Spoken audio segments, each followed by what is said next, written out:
Voila. Hi. Welcome. Welcome to I don't know, I guess a little goofy, I guess if you want to call it a podcast, you can. It's not really a podcast at all. It's just more just me rambling really about the 2025 Red Sox, really more of the off season, more talking about the off season than the regular season in general. So, goofy. What's up? Yeah, I am a very special person to say the least. Can we say the first thing to get it out of the way? I know most people, especially me, I do not like Sunday Night Baseball. I don't know about you, but I'm not really the biggest fan. I mean, it's baseball, I still like it, but uh, not really the biggest fan of the people who call the Sunday Night Baseball games. Man, what's his face now? It's so bad I can't even remember it. But I saw this earlier today on Twitter. Second week of the MLB season, so the second Sunday Night Baseball broadcast of the season is going to feature the Boston Red Sox. Now, to me, to some people are like, well, why is it got to be? Obviously, I don't think it's just for that. I saw that like a couple weeks ago and it said 7-10. I'm like, please change this. And obviously they didn't. And some Red Sox fans are going to be like, well, what? It's a Sunday Night Baseball game. What difference does it make? Remember the guy who was before Craig Breslow? Can anybody remember who that guy was?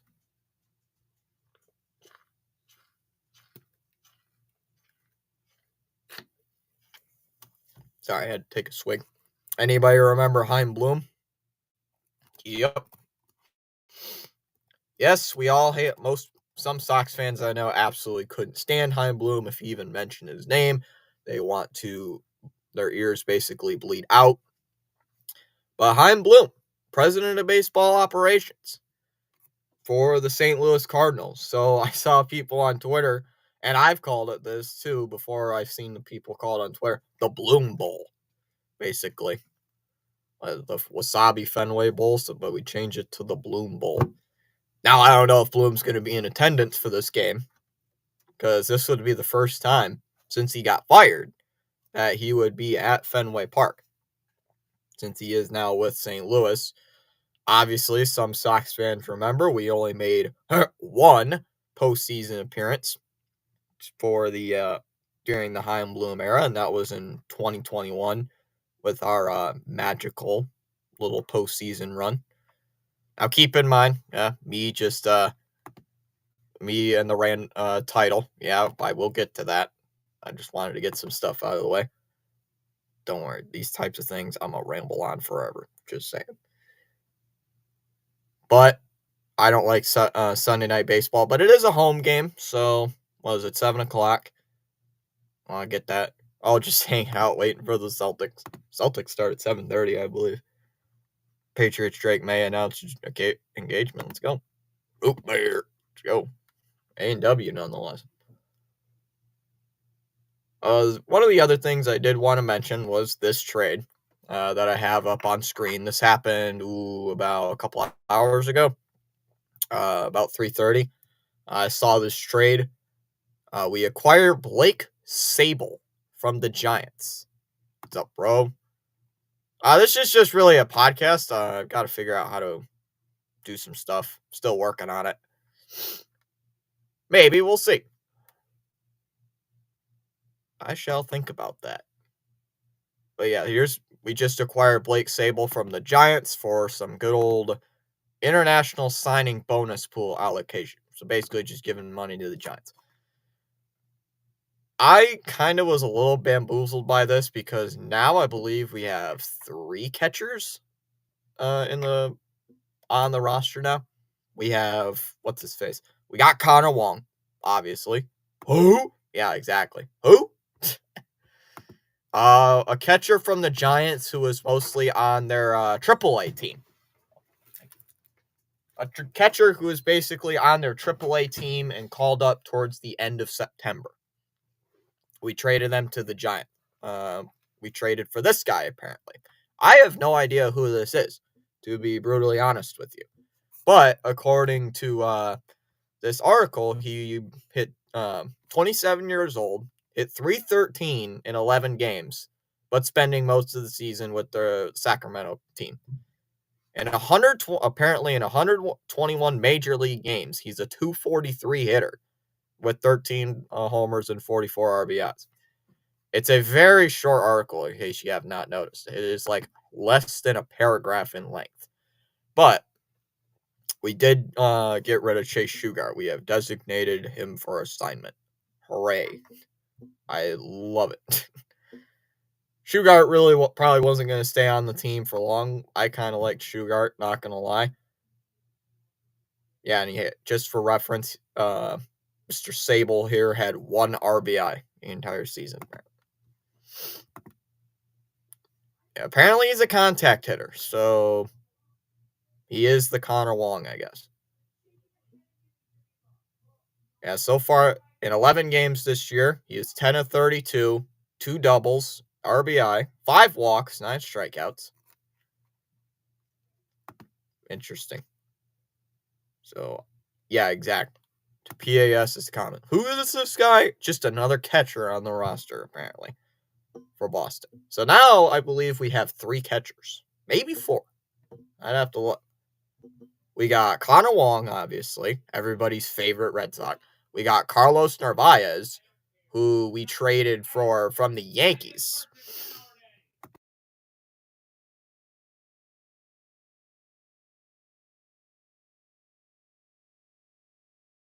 Sorry about that. We have Carlos Narvaez, who is the catcher we just traded for from the Yankees. Blake Sabol, who is actually, I just saw, a left-handed bat, and now Wong.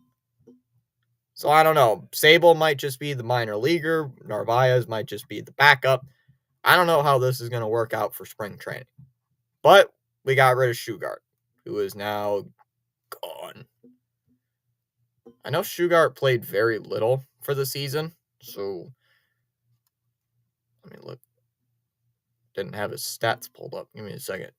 Yeah, I remember Sugar. He played in like what, 5 games? Very little. Wong Nation, let me hear you. Yeah.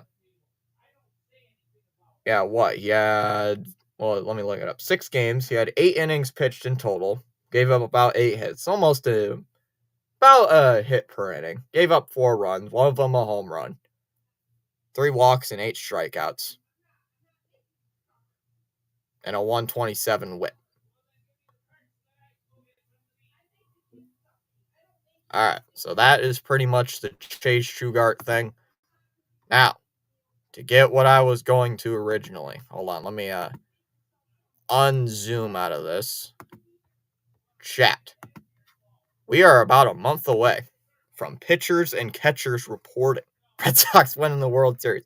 Hey, if we get another piece, I think we're a playoff team. I mean, we're probably at least another piece, maybe 2 away from winning a World Series. I doubt we're going to win the World Series, especially with teams like the Dodgers out west. Hey, maybe we can compete with the Dodgers in maybe a few seasons. Definitely not winning the World Series this year. If we do that, I'm shocked. But chat, we are somewhat close to pitchers and catchers reporting for the season, for spring training. Now, I'm not going to do many spring training games, but it's one of the very few days on the calendar where it's like, yes, baseball is going to be coming back into swing, which is nice. 28 more days. So 4 weeks from today is when pitchers and catchers report.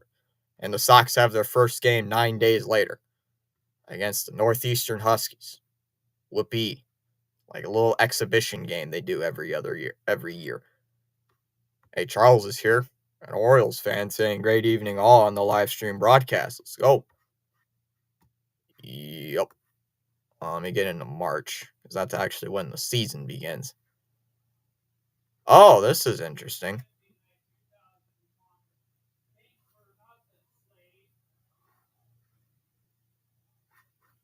Now, let's see. Here's the home opener, or at least here for the Rangers. Obviously, we start out the season 4 in Arlington. 4 straight. Again, just like last year. Last year, we started out 10 games on the road.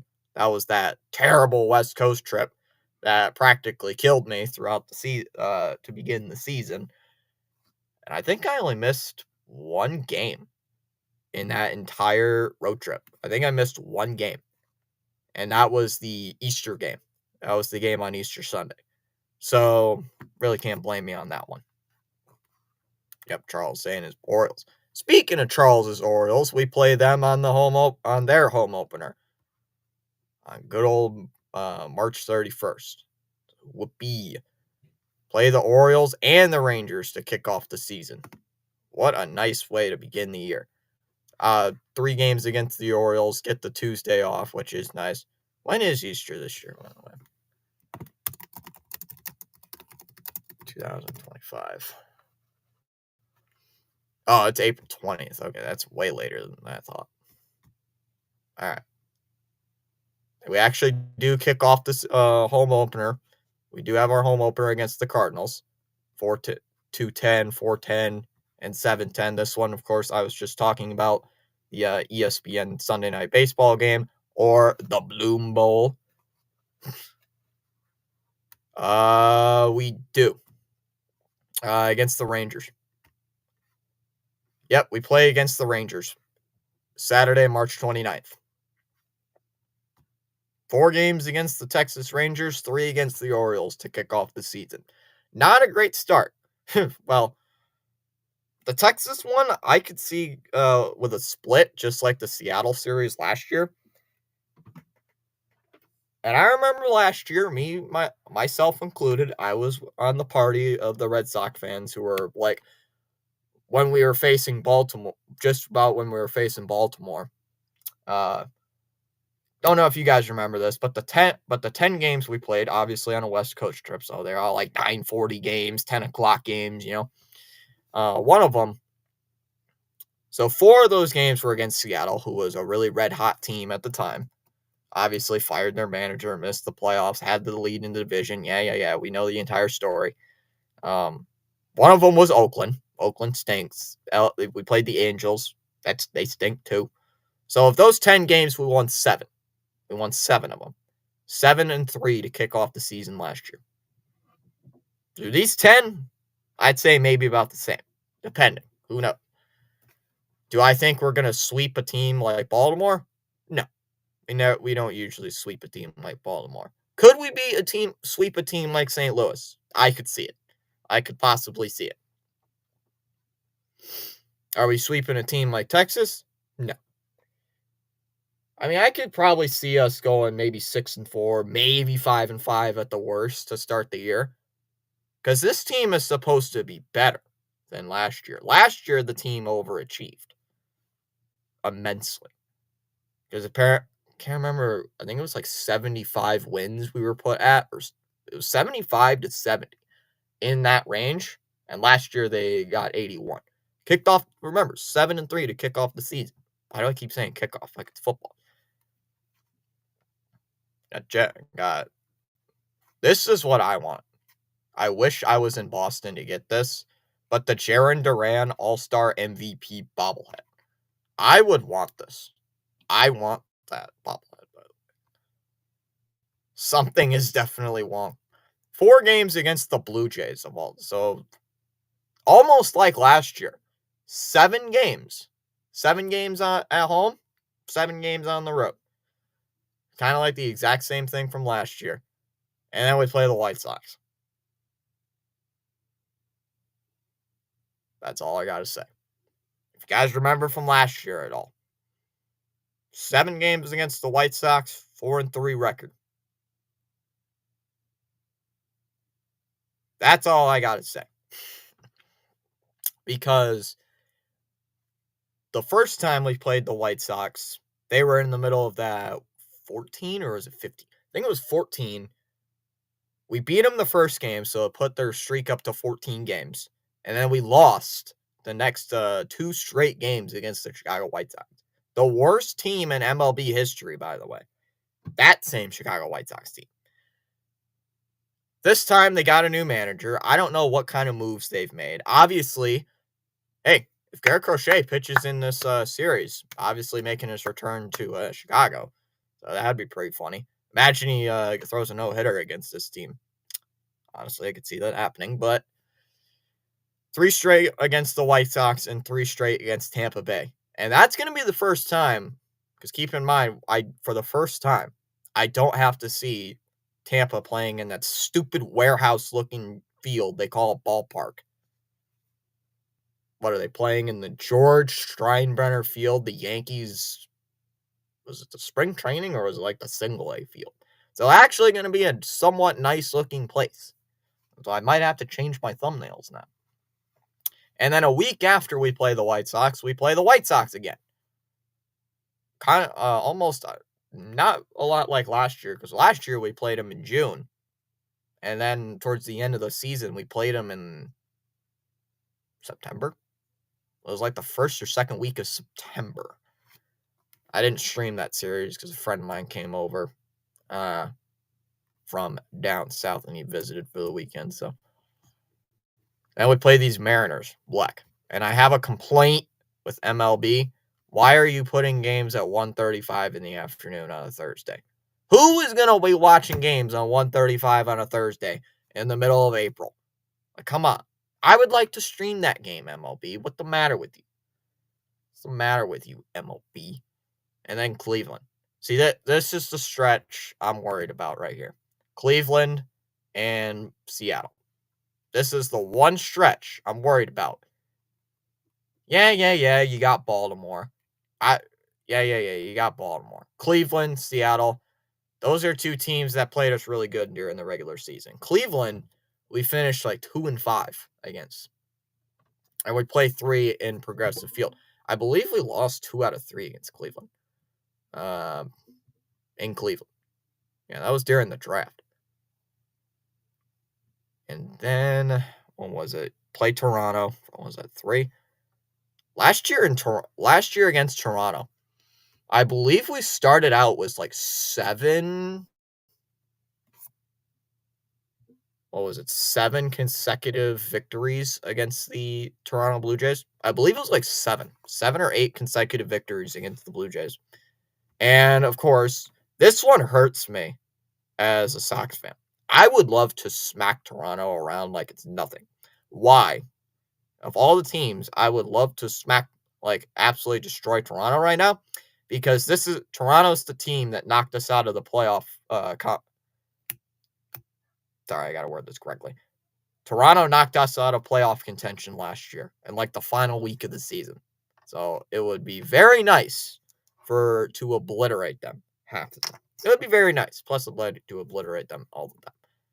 And 3 against the Twins. I don't even remember. Seriously, I'm being brutally honest right now. I don't even remember playing the Twins all season. I do not even remember us playing the Twins whatsoever. To me, the Twins are one of those teams you just don't even remember playing against. Like, what? We played them? Seriously, I cannot remember the live streams of when we played the Twins. I can't. Actually, maybe. Oh, yeah, I do remember. The Twins were during homecoming week, I believe. Or at least for me. So, and I believe we took 2 out of 3 from them too. At Fenway, and lost 2 out of 3, I believe, at Target Field. Oh, here's Spaceman. What's up? Just checking over this schedule of ours. This is the first time I've actually looked in depth on it. Like, I've skimmed it over a couple times. This is the first time I've actually like looked deep into it. Like, which games, home, away, all this stuff. Ooh, I want this Rafaela bobblehead. I gotta remember that. 6 straight actually against 2 AL Central teams, both playoff teams. See, why do we got? Look at this terrible stretch. Who designed this May? I'm just looking at this month of May, and I wish this was bad.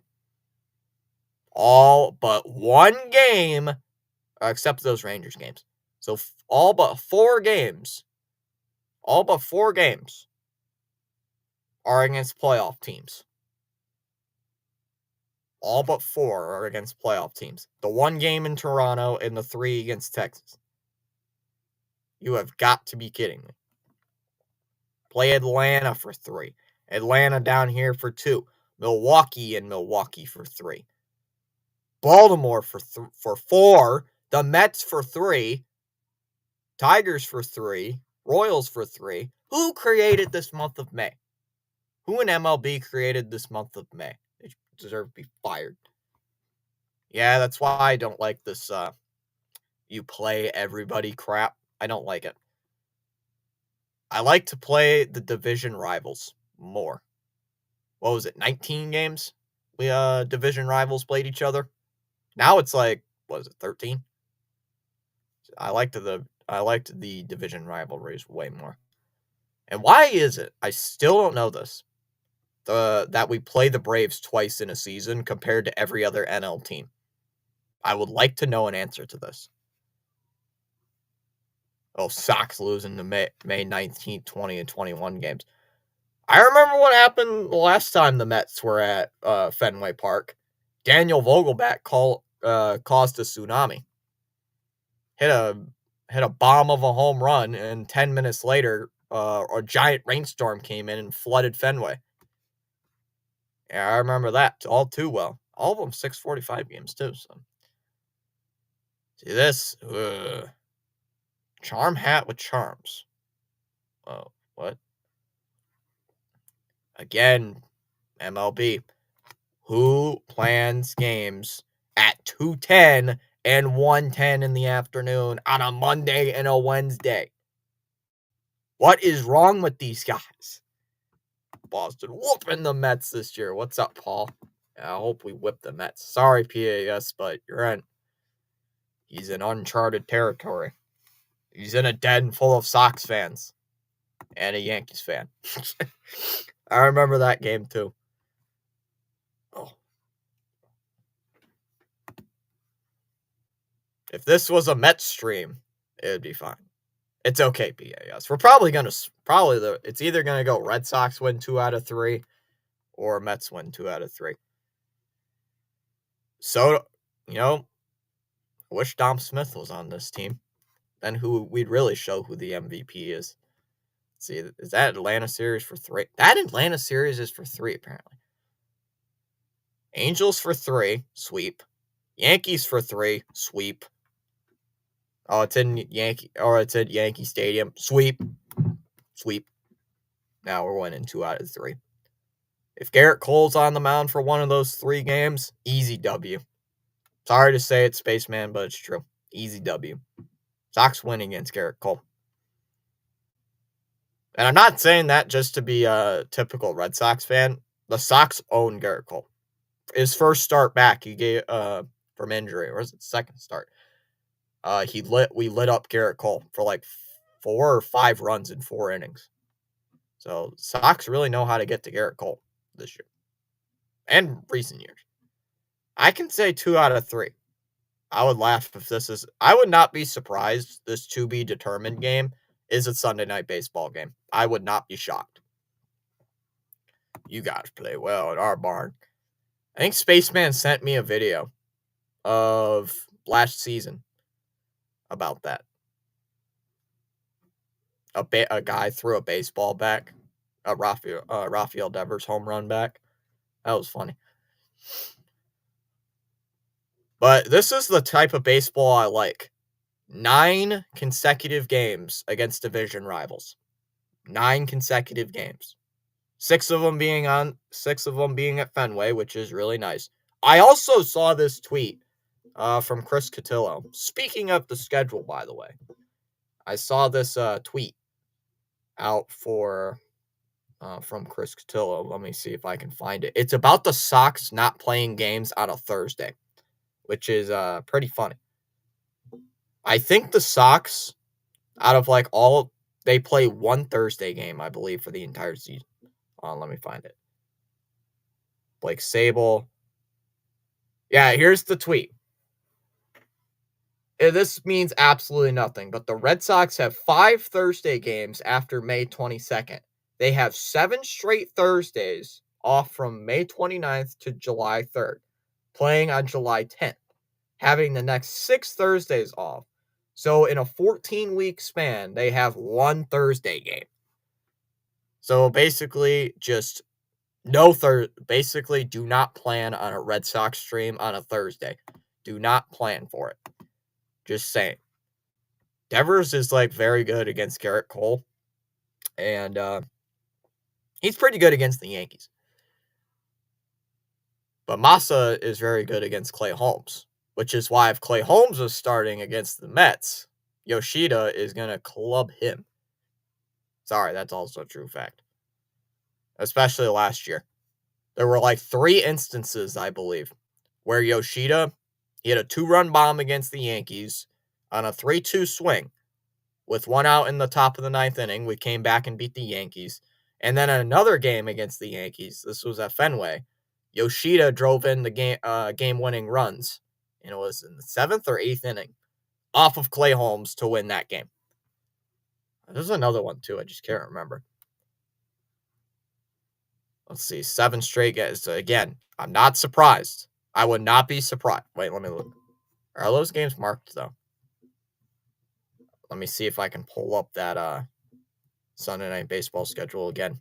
Because maybe those 2 Yankee games right there that are to be determined are going to be Sunday Night Baseball games. Wouldn't that be hilarious? Wouldn't that be funny? No? Watch. Let's see. June 15th. Oh, no. They could be. Because they're not announced. And then a West Coast trip. Just like last year. 9 games on the road out west. This time we're playing Seattle again, in Seattle, then the Giants, and then the Angels. 2 teams. I remember these 2 series. We took 2 out of 3 against Seattle, and we split the series against. Oh, excuse me. We split the series against Seattle and took 2 out of 3 against LA. And the Giants, last time I believe we played them in San Francisco, was 2023, and we lost 2 out of 3, I believe, in that series. I think so. Yeah, we did. We lost 2 out of 3. One of them was a Kenley Jansen blown save. Speaking of Kenley Jansen, where'd he go? And once again, 3 straight games against the Toronto Blue Jays. This month really is just division rival month or something. Jeez, man alive.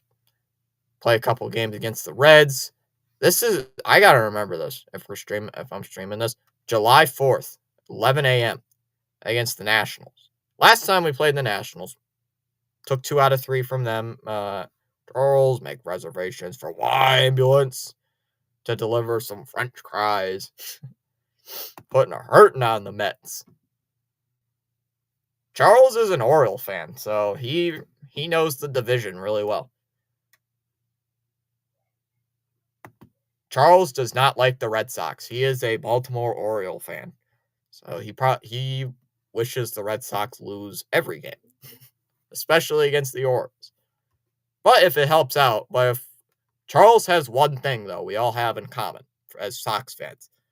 Whenever the Sox play the Yankees, Charles is the biggest Red Sox fan in the chat. I have seen it. 3 against the Rockies. And why is it that we struggle against the Rockies? 2 years in a row, we have lost 2 out of 3 games in 2 back-to-back series against the Rockies. How do we struggle against the Rockies? If we lose 2 out of 3 to the Rockies again in the month of July, something's got to change. Like, how do you lose 2 out of 3 in Rockies? Because 2023, that made me really mad. Like, we lost 2 out of 3 to the Rockies, man. Come on. The Rockies. And they're not even that good. And last year, they put up 20 freaking runs on us. Remember, if anybody remembers that game. God, I still remember that game. 20 freaking runs against, it was Nick Pivetta. One of them was Chase Anderson. I remember that. Josh Winkowski came in. I believe Dom Smith pitched in this. Nope. Did Dom Smith pitch in this game? I can't even remember. But yeah, the 20-7 blowout against the Rockies. Why do we need to play these chums again? I hate these guys. 4 games against the Rays. Close out the first half. Now, last year, first half, we finished 53-42. I could probably see the same thing happening for this team. Probably be like 5th in the standings for the AL. All-Star game, 2 other games off, blah, blah, blah. 3 straight against the Cubbies. In this time in Chicago. Then we play the Phillies for 3. See, this is the part of the schedule which also brutals me. 3 games against the Cubs. Now, the Cubs I shouldn't be too worried about. 3 games straight against the Phils and 3 straight against the Dodgers. This time, the Dodgers series being at Fenway. Colorado Rockies playing that high altitude. They didn't even hit a lot of home runs that game. They just were dinking and dunking, too. I think they hit 1 grand slam and a 3-run home run. So 7 out of their 20 came from a home run. And they were just dinking and dunking their way for a win. Another 3 straight against Minnesota. I'm not even going to remember that series. 3 straight against the Astros. Where's C. Lee? Where's C. Lee, guys, when we're talking about the Astros? Isn't it still hockey season? Dallas, we like talking about baseball here. Come on, Dallas. We know we like our football. 3 straight against the defending champs. Yay. 3 straight against the defending champs at Fenway and playing the number 1 seed last year in the NL. In back-to-back series. Yeah. Whew. Last time I played the Dodgers, I'm ready. I'm going to go through this and I'll invite Birdwatcher on. I'm in the month of August, so I'm almost done. So I'll invite you on here in about 5 minutes. Yeah, the 2018 rematch. We all remember 2018, especially Sox fans. Magical. 3 straight against the Astros. See, this needs to stop. Now, look at this. 3 against the Astros at Fenway. That's an automatic sweep. 3 games against the Royals. That's probably going to be a 2 out of 3. 3 against the Padres. Yippee. Xander Bogaerts. Ooh, we get to play him. And then another 3 straight against the Astros. I have seen this happen for at least 5 years. I've seen this for at least 5 years now. I don't get it. I never will. We absolutely are, especially if there's teenagers in the chat. We are dog water against the Astros at home. But then when we travel down to Houston, we kick them in the ass. I don't get it. I never have. I don't get it. Last year it's happened, the year before it happened, and the year before that it's happened. We dominate the Astros at home, or dominate them on the road, and we suck against them at home. Never get it. Marlins 3, sweep. Orioles 2, sweep. Why is this a 2-game series? You know, I gotta invite BW on this. Why is this a 2-game set? I need to know. Sir, why do we have a 2-game series against the Orioles and then the week after we play them? 4 against the Yankees. 4 straight against the Yankees. Oh, this is the one Thursday game they're probably going to play. Then the 4 games against the Orioles again. Sweep. Now it's probably going to be a split. 3 against the Pirates. I can honestly see us sweeping the Pirates. 3 against the Guardians. Probably take 2 out of 3 from the Guardians. They might have gotten worse. 3 against the D-backs. We're losing that series. 3 against the Athletics in Oakland or Sacramento, wherever they're at. 2 out of 3. Yankees, 2 out of 3 probably in there for us. Sweep against the A's. Rays, and they're probably taking 2 out of 3. Blue Jays, 2 out of 3. Tigers, I don't know. All right. I definitely say this team reaches 90 wins. Maybe just short. But folks, hold on. Let me give me a sec. I want to know why we're having 2 games against Baltimore. Why not just shove a 3rd game in there? I don't know. Ask MLB. Sometimes MLB a little bit goofy. You want the big corner piece? I have cheesy lasagna. I got mac and cheese. Dallas is here. Dallas, craft dinner. You want some? Want some craft dinner, Dallas? Yeah, I'm talking about Blake Sabol, the Sox schedule. There was something else I wanted to mention, too. But I have not seen it yet.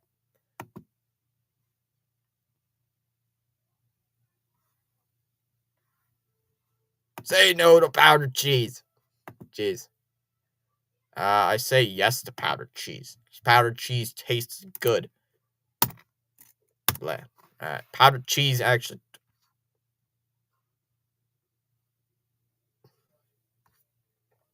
Powdered cheese actually tastes good. Because, you know, powdered cheese tastes good. Unlike powdered cheese. Alright, let me switch tabs here for just a moment.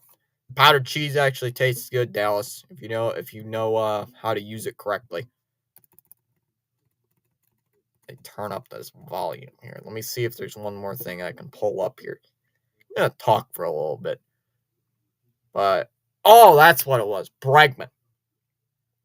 What is going on with Bregman, man? I would like to know what's going on with Alex Bregman, please. Please, I'd like to know what's going on with Alex Bregman. 1 minute I hear he's coming to the Sox. Next minute, I don't know what the heck's going on. What is going on with Bregman? Like, please. What's going on? And why is my computer so slow? Why are you so slow? I prefer cheesecake.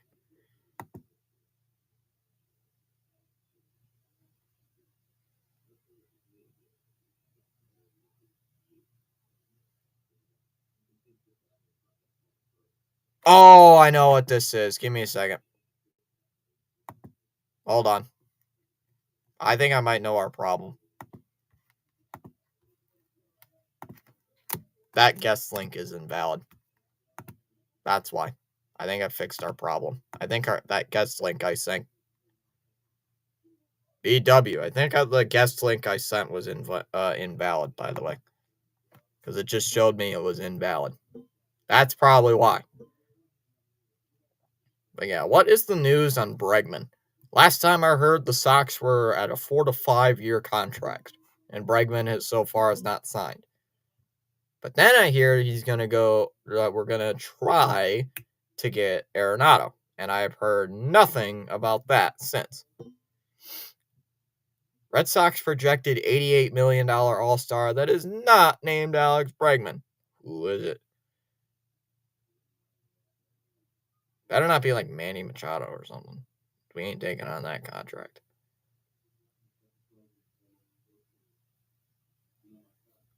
Red Sox. Oh, there he is. All right.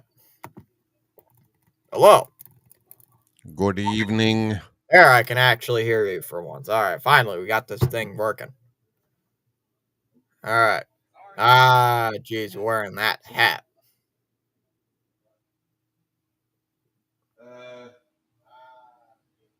Am I on? Am I on? Or is it Yeah, you're just here. Yeah, you're here. is my image is there? Yeah, you're here. You're wearing that Orioles hat, and you look like you shaved.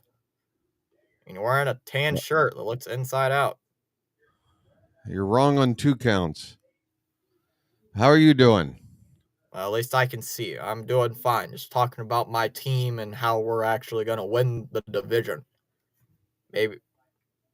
Okay. Win the division.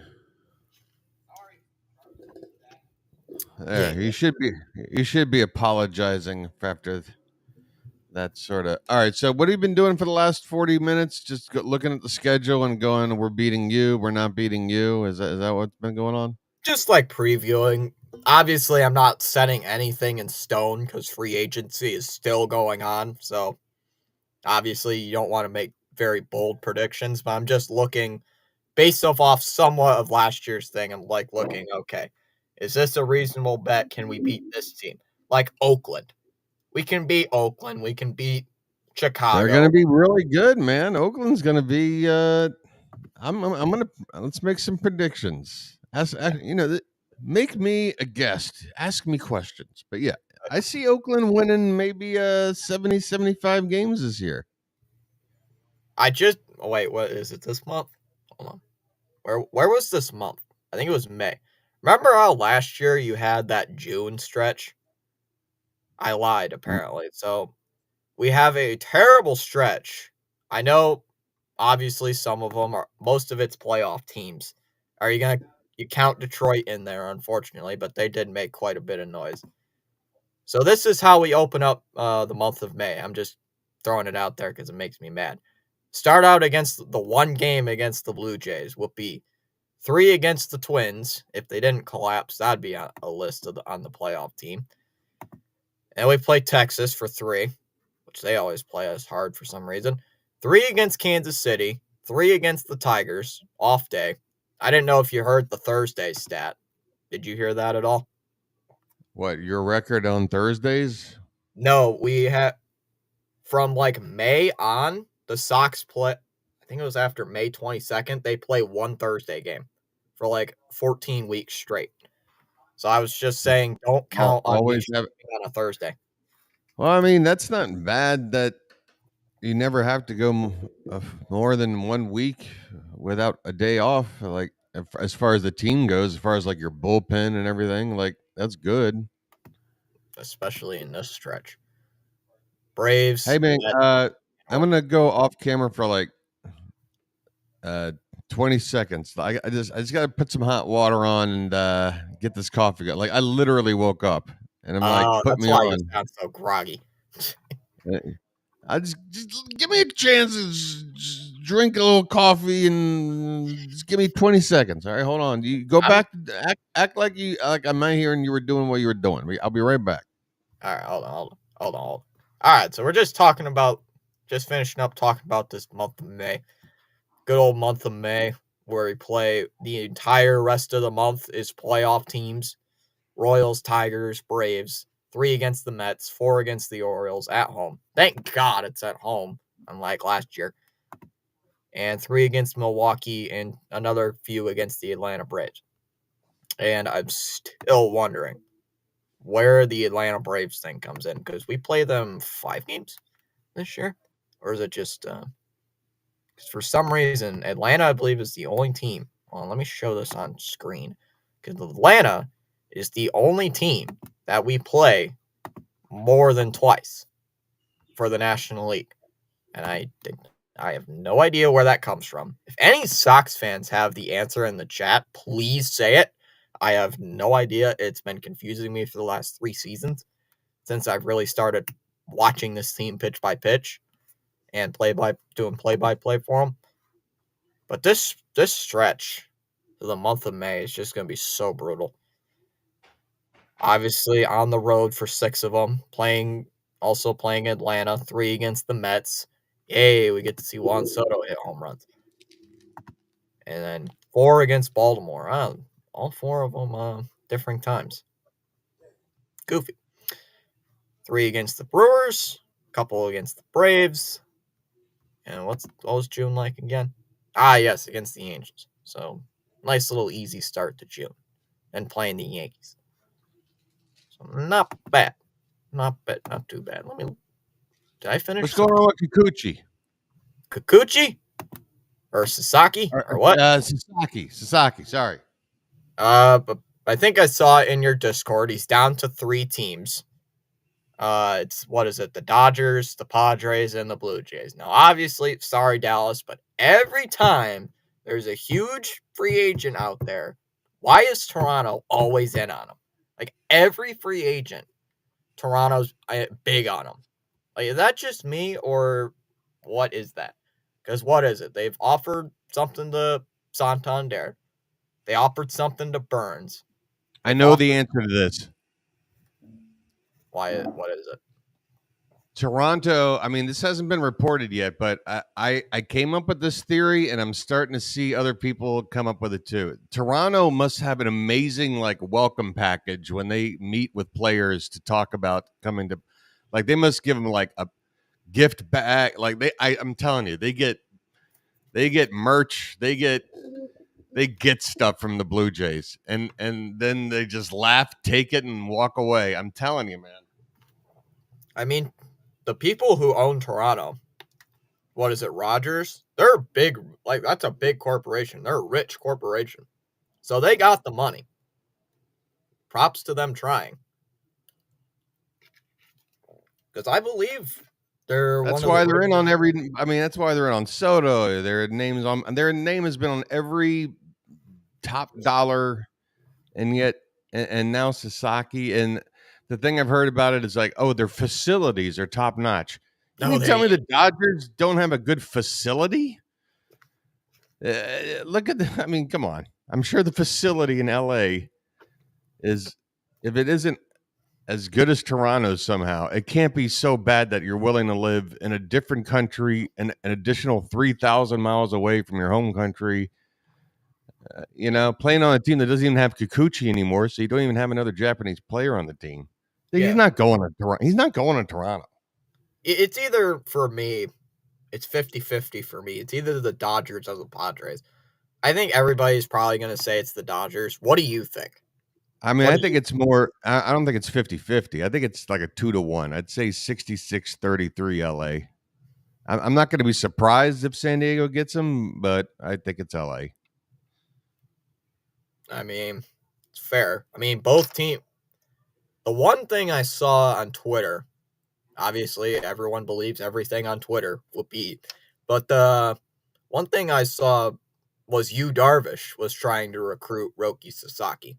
Now that, I believe, has big influence in his decision, but the Dodgers are a world phenomenon there in Japan. You got Yamamoto, Ohtani, all these stars. But hey, it would be nice for a division rival to scoop up on Sasaki. Maybe. I mean, I think the Padres, it makes a better fit. I think is where he wants to go, and I think he hasn't. I think if that whole front office thing was an issue for him, then he would have just ruled them out already. But that front office thing, that owner's wife, scandal, yeah. That, Yeah, the wife versus the brothers. I mean, that's going to be in litigation for longer than he's going to be a Padre if he were a Padre. So it doesn't even really matter for him.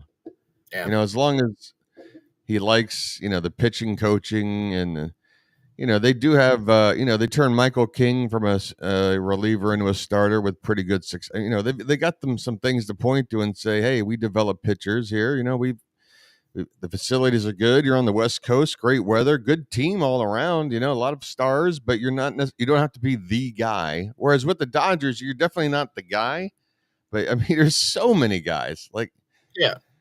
I don't know if they're going to get him 100 innings over there. They're going to already talk about a 6-man rotation. They've got more arms than that already. I mean, I just think San Diego makes more sense, and also it would help the Orioles because the Padres are talking about trading Dylan Cease to help get some money off the payroll, and if we don't get a starter somewhere else, that increases our chances, I would think, of possibly getting Cease for 1 year. It's not the guy I want, but Hey, at this point, we need an arm. If it's a yeah. 1-year guy, and it's because Sasaki winds up going somewhere, and it's a domino effect, so be it. But we need an arm. All right, I One can get thing. back on camera now. Yeah, I was just gonna say, do you want your camera back on or not? Now, I got my hot coffee ready here. I know one thing. I just gotta rant a little bit. So we all, Then I'll walk away for a sec. All right, go right ahead. uh, I'm just kidding. I'm just grabbing something. I'm listening. Ran away. we all hate arbitration. Well, we all know what arbitration is, right? Us baseball fans, we hate that word, or I don't know, hate, but we don't like it. And so the Red Sox were in on Soto. They were one of the finalists, really finalists. It was either between them and the Mets and the Yankees. And we offered him, I believe it was almost 700 million. So we were all in on Soto. So then it comes for arbitration. I believe we paid for Crochet. And one of the guys we did not settle for arbitration was Jarren Duran. The same guy who led the I saw it on a video this morning. The same guy who led the league in doubles, I believe in triples as well, and had a higher WAR than Juan Soto, which we were offering All-Star MVP. Yeah, exactly. Duran had a fantastic year. He's a great fielder, great young left-handed bat. What's wrong in the land of Duran? He wanted $4 million for arbitration, and the Sox are only offering 3.5 million. So only give him the extra 500 grand for what he's doing for you already. It's like you're gonna piss off the one guy, like the second best guy. He's gonna remember that when 5 years down the road, when it's free agency time or whatever, or whenever renegotiations for an extension, if the Red Sox are smart enough to, try to keep him. I mean, I'm saying this all after a great season. I mean, I don't know. Yeah. He could be like Colton Cowser or something. I don't know. Like he could be good and then maybe suck and then be good. I don't know. We'll see. He was good last year, towards the end of like the 2023 season, but his season was cut short because he had toe surgery or something. But he was getting better and better and better and better. And this year, you saw it.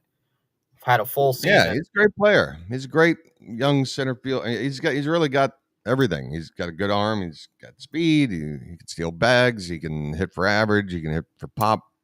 I mean, Yeah. Another one. He missed 2 games last year. Only 2. And I don't know, you didn't follow the Sox enough. Do you remember why he missed those 2 games? Please don't say it because I'm going to probably get demonetized if you do say it. Menopause? What? Menopause? No, he called 2 fans something that you don't say. Oh, that's right. He used a bad. Yeah. He did a bad thing. Yeah, he did a bad thing. I remember hearing that in a live stream. Like, I didn't say it, but I was like, after the stream, I'm like, did he just say that live on stream? Did he just say that live on camera? Yeah. Wow, I shouldn't say that's fun. But it He's was probably going to hilarious. be like one of the very last to do. I mean, that word. I mean, the stigma behind that word now. I mean, it used to just be something you would hear all the time going to sporting events. I'm not trying to make Mhm. this a huge topic, but the Yeah, point yeah, is, we're talking about something that generationally, like a lot of things, you just got to have to wait for a full generation before it's going to go from you heard it all the time to it's taboo and you don't hear it much, and when you do, you're in trouble. To I'm telling you, in like 5 years, you'll never hear a player blurt that out because it'll just be instinctual to just you don't say that, yeah, and just like some other words that we know you don't say. yeah, exactly. But it kind of frustrates me that we go all in on Juan Soto. Like we're up until the very end. You were never On getting Soto, man. You were I never know we getting weren't him. getting Soto at the time, but it frustrates me that we were pushing all this money to Juan Soto, like 700 Yeah, plus million, and now we're not paying 500,000 to but our but second best player. they were just they knew that Soto wasn't going to agree to terms with whatever offer they had on the table. They were putting out offers that they knew that was going to hike up the price with the because they knew there was a war between the Yankees and the Mets. They just wanted the Yankees to keep adding more, and they did. They still didn't get them. Ultimately, it seems like the Red Sox didn't really have to meddle with Soto, but I just love how that whole thing played out because Yeah, it, there was that one brief period. I think it was like for a solid week that I mean, they were still in on him. They were one of the teams that were in on him till almost till the very end. uh-oh. Oh, uh-oh, you're lagging. Oh, there you're back. Yeah, it's like they were Yeah, in there on was him a till the weird very end. thing. Yeah, sorry. But they weren't. You say their name was attached, and you can say that, but it's like Deep down, I knew they Toronto with weren't gonna get him. Sasaki. It's a courtesy, if anything. They're like, look, we'll give you a great meeting. Just go out and tell them you met with us. All right, we're probably not signing you. I don't think we can give you all the money you want, but look, just go out there and say we met because if you're going to be with the Mets, this will really hurt the Yanks if they Plus know that we're all the Twitter trolls. That attracted all the Twitter fake journalists out there. That was pretty fun period of Twitter. I'll say this: we talk about all this outlandish money and these multimillionaires negotiating with billionaires about these contracts, and it makes us think that they're on this like pedestal. But at the end of the day, they do snarky stuff like this, like that whole thing about Soto maybe turning the Yankees down because of them not giving him a private box. Uh-huh. I totally buy that.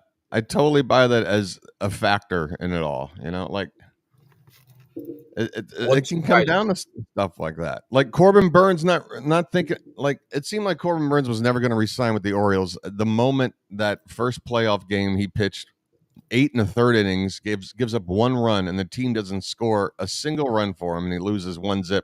For me, that was the end because he's like, well, damn. I'm the ace of your staff. I get you to playoffs. I give you a game one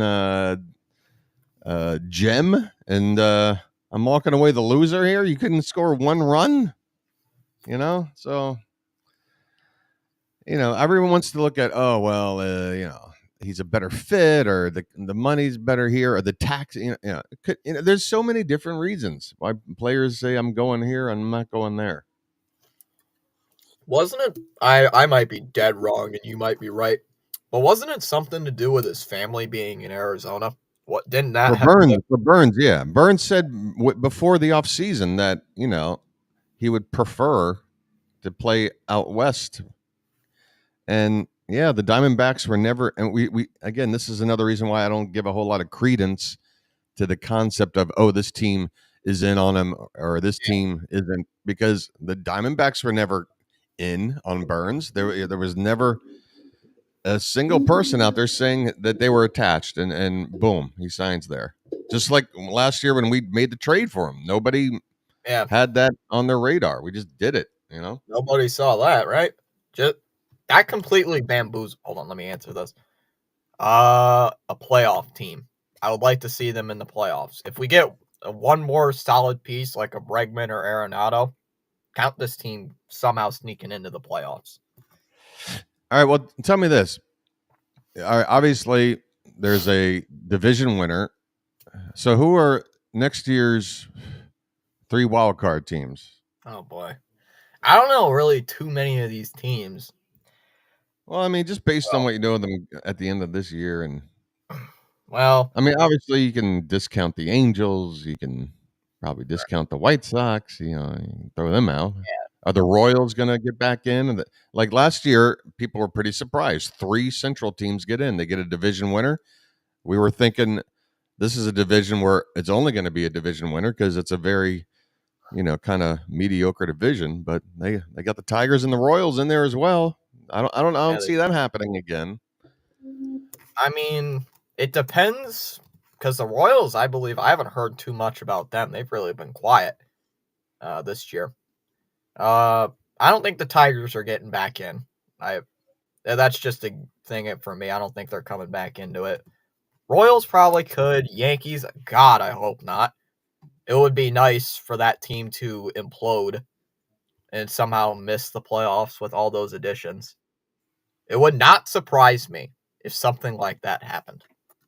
If they just imploded. The Yankees the year before Soto, 82 and 80. Now a lot of additions, but no Soto.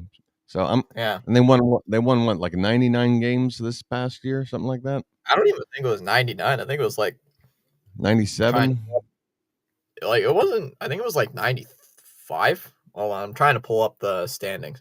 Standings won't pull up. MLB standing. Screw this. I'm gonna pull this up on my phone. Google's being goofy. My prediction is that they're going to finish whatever record is right in the middle of 82 and 80 and whatever record you're about to look at. It's going to be right in between that, which is going to be like 89 wins. 80. What did you say? What'd you say? I just gave you my prediction, but first, what was the record last year? 94 and 68. Oh, so they only won 94. Okay, so 82, 94. So in the middle, that's 88. All right. I still think 89 or 90, but yeah, it's going to be in there. 88, 89, 90 wins, right in there. Yeah, which is why I'm not like the biggest guy of making standing predictions, like because we're in the middle of January. Like anything can happen right now. I mean, last year, remember, like the last day of spring training, we get breaking news, or like a couple days before spring training ends. Breaking news: Montgomery finally signs, or something. Someone finally signs. That had a huge impact. Totally, but which is why I don't remember if you followed baseball like in the 2019s. Like, did you follow baseball a lot during then? You mean the 2010s or the decade or the year 2019? Yeah, I glitched. My computer glitched out there for a second. I said 2019, like the 2019 season. Yeah, I wasn't following. I believe who was it? Bryce Harper, I believe it was, didn't sign until like March 31st.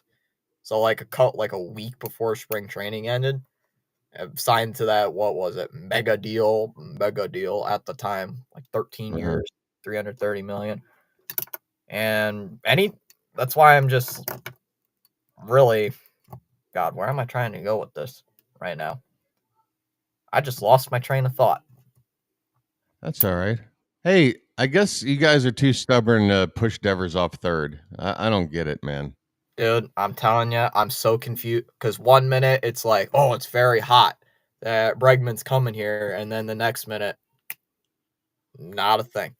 I don't. Now the Cubs are in play, I guess. Yeah, I saw that the Cubs are in them, and if it's not Bregman, where's Arenado in the mix? Like, I've also heard that the Tigers are basically, they've been. It's basically the Sox and Tigers have been the two names with Bregman for like weeks now. But feels like apparently, somebody was saying that Bregman was under the impression that if he didn't re-sign, that the Tigers were going to offer him more money than they're offering. Like he's upset with the Tigers, basically. he was expecting a bigger offer than I guess that's already been floated out there. So there's a Well, chance, a better chance for the rest. I've still said Boston the whole time is where he's going, and if he's playing second base, so be it. But I don't know. We'll see. I just want to see. I just want to.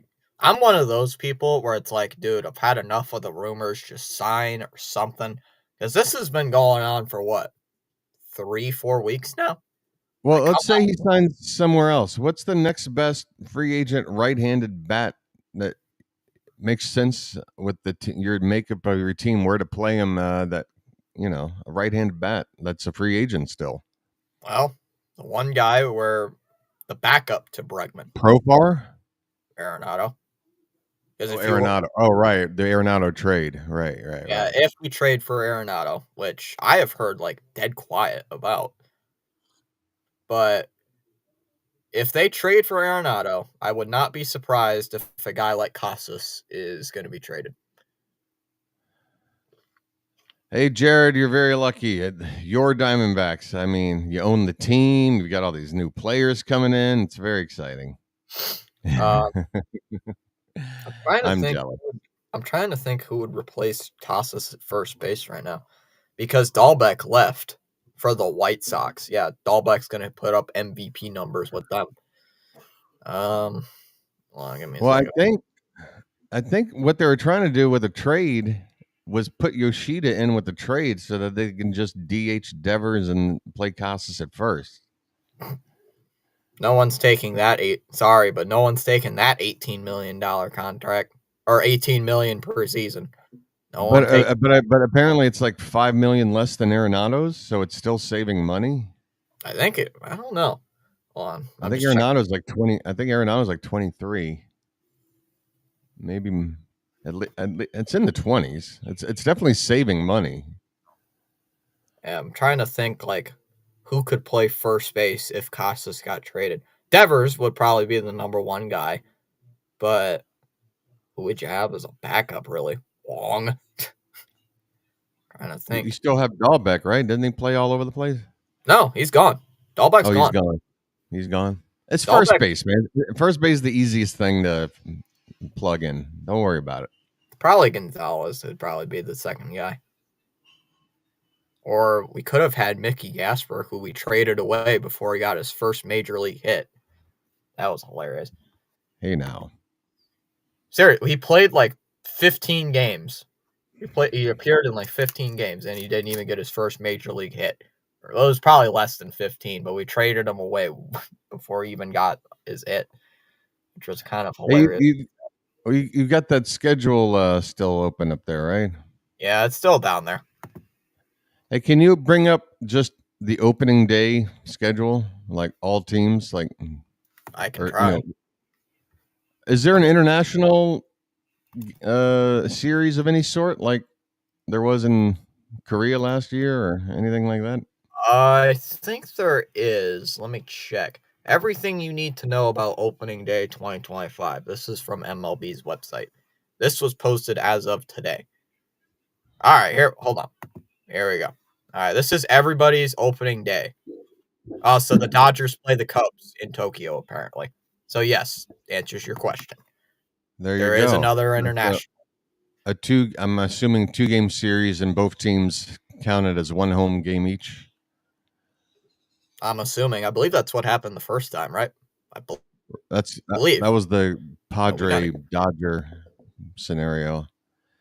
God, just another reason for, Yeah. gosh, the Dodgers. It's getting unfair, man. I mean, what are we doing here? We gotta figure out how to slow these guys down. All right, so yeah, I want to see. So that thing is so small.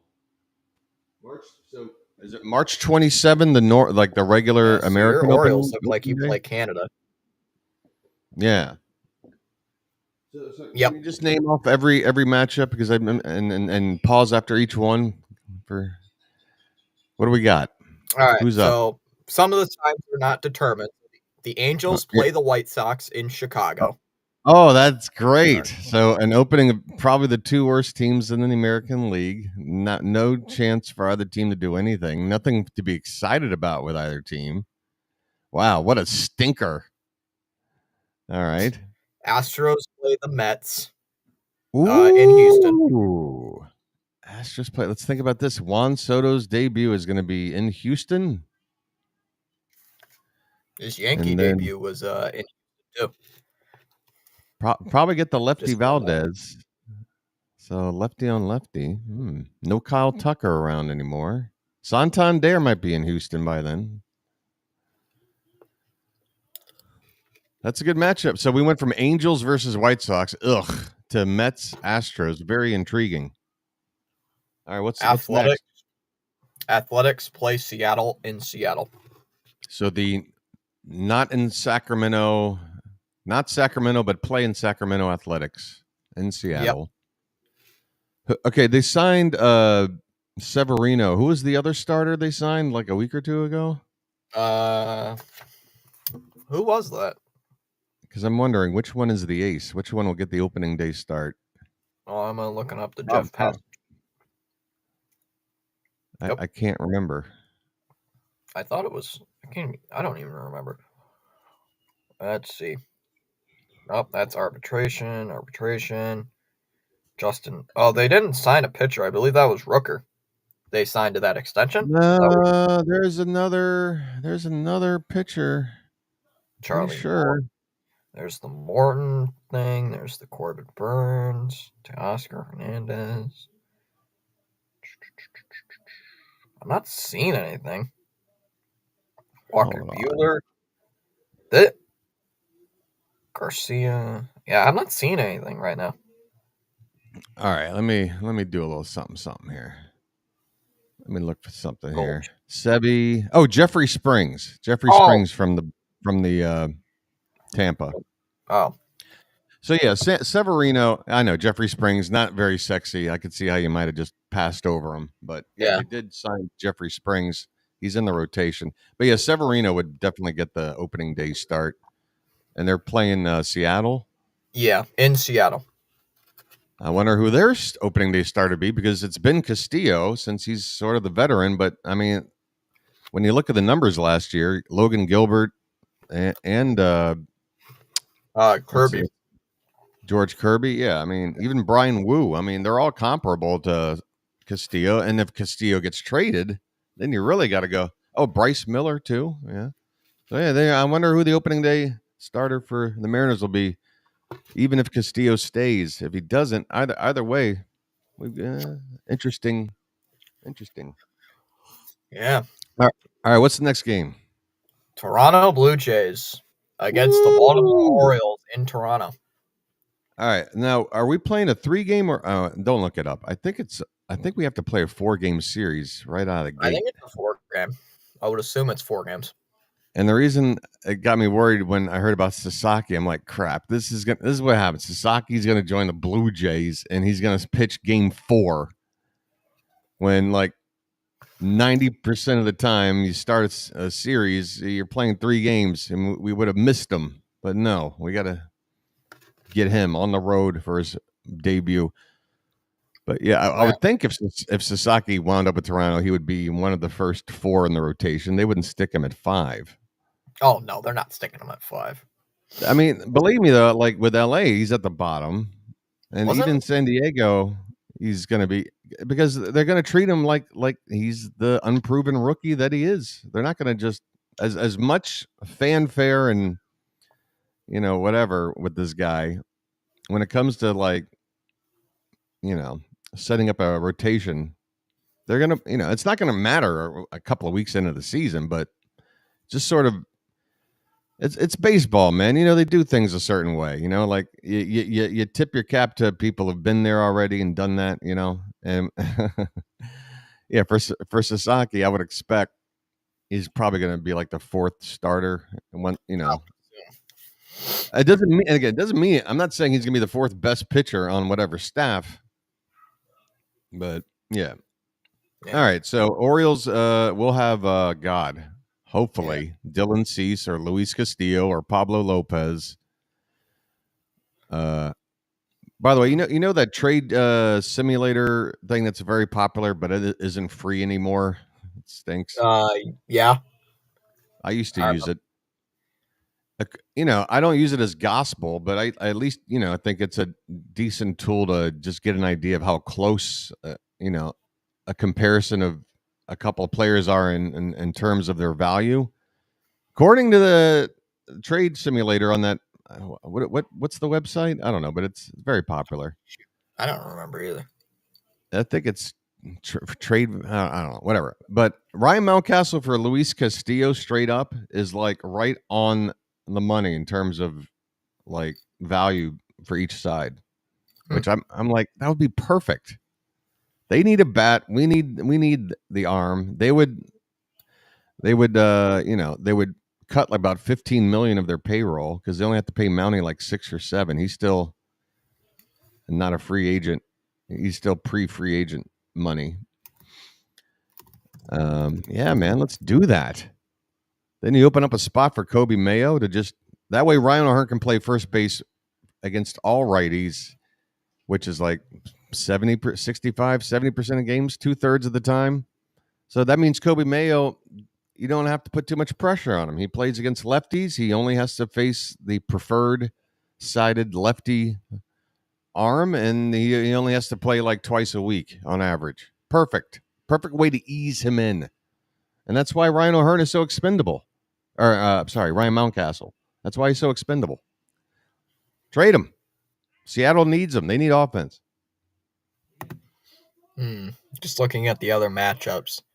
Braves and Padres. Ooh, wild card the wild card matchup last year. Chris Sale against, I wonder who. Maybe Darvish? I would assume Darvish. Yeah. Well, is Strider coming back, though? Because from Tommy John? Well, probably not. I would highly doubt it. I would assume it's Darvish. Yeah. I mean, Cease is probably the highest rated arm on the team right now, but with the time, again, the veteran thing, the fact that Cease is basically 1 foot out the door, we don't even know if he's going to be there on opening day. But if he was, I don't think he would get the ball over Darvish. But yeah, another great matchup. Ooh. Brewers and Yankees. This is in New York. Ooh, the Brewers come to the Yankees, get to open up their new look team in front of their home. Oh, this is setting up for disappointment. Oh, I love it. The Brewers really haven't done much in the offseason, have they? I don't even think they've acquired really any notable guy. They've been relatively quiet. I mean, the Adames has walked. I thought they were looking at getting some sort of replacement, maybe not necessarily a shortstop, maybe a third baseman and move Ortiz over to short. I've heard that. I don't really follow too much on the National League too much. My focus is on AL more often. I haven't heard too much from Milwaukee. But yeah, I would think they're still the favorites in that division right now, though. The Cubs, I mean, they got Kyle Tucker, but Paredes going the other way. I mean, he's a pretty good player. There's a reason why Houston was down with that trade. Yeah. And then the Cardinals still rebuilding.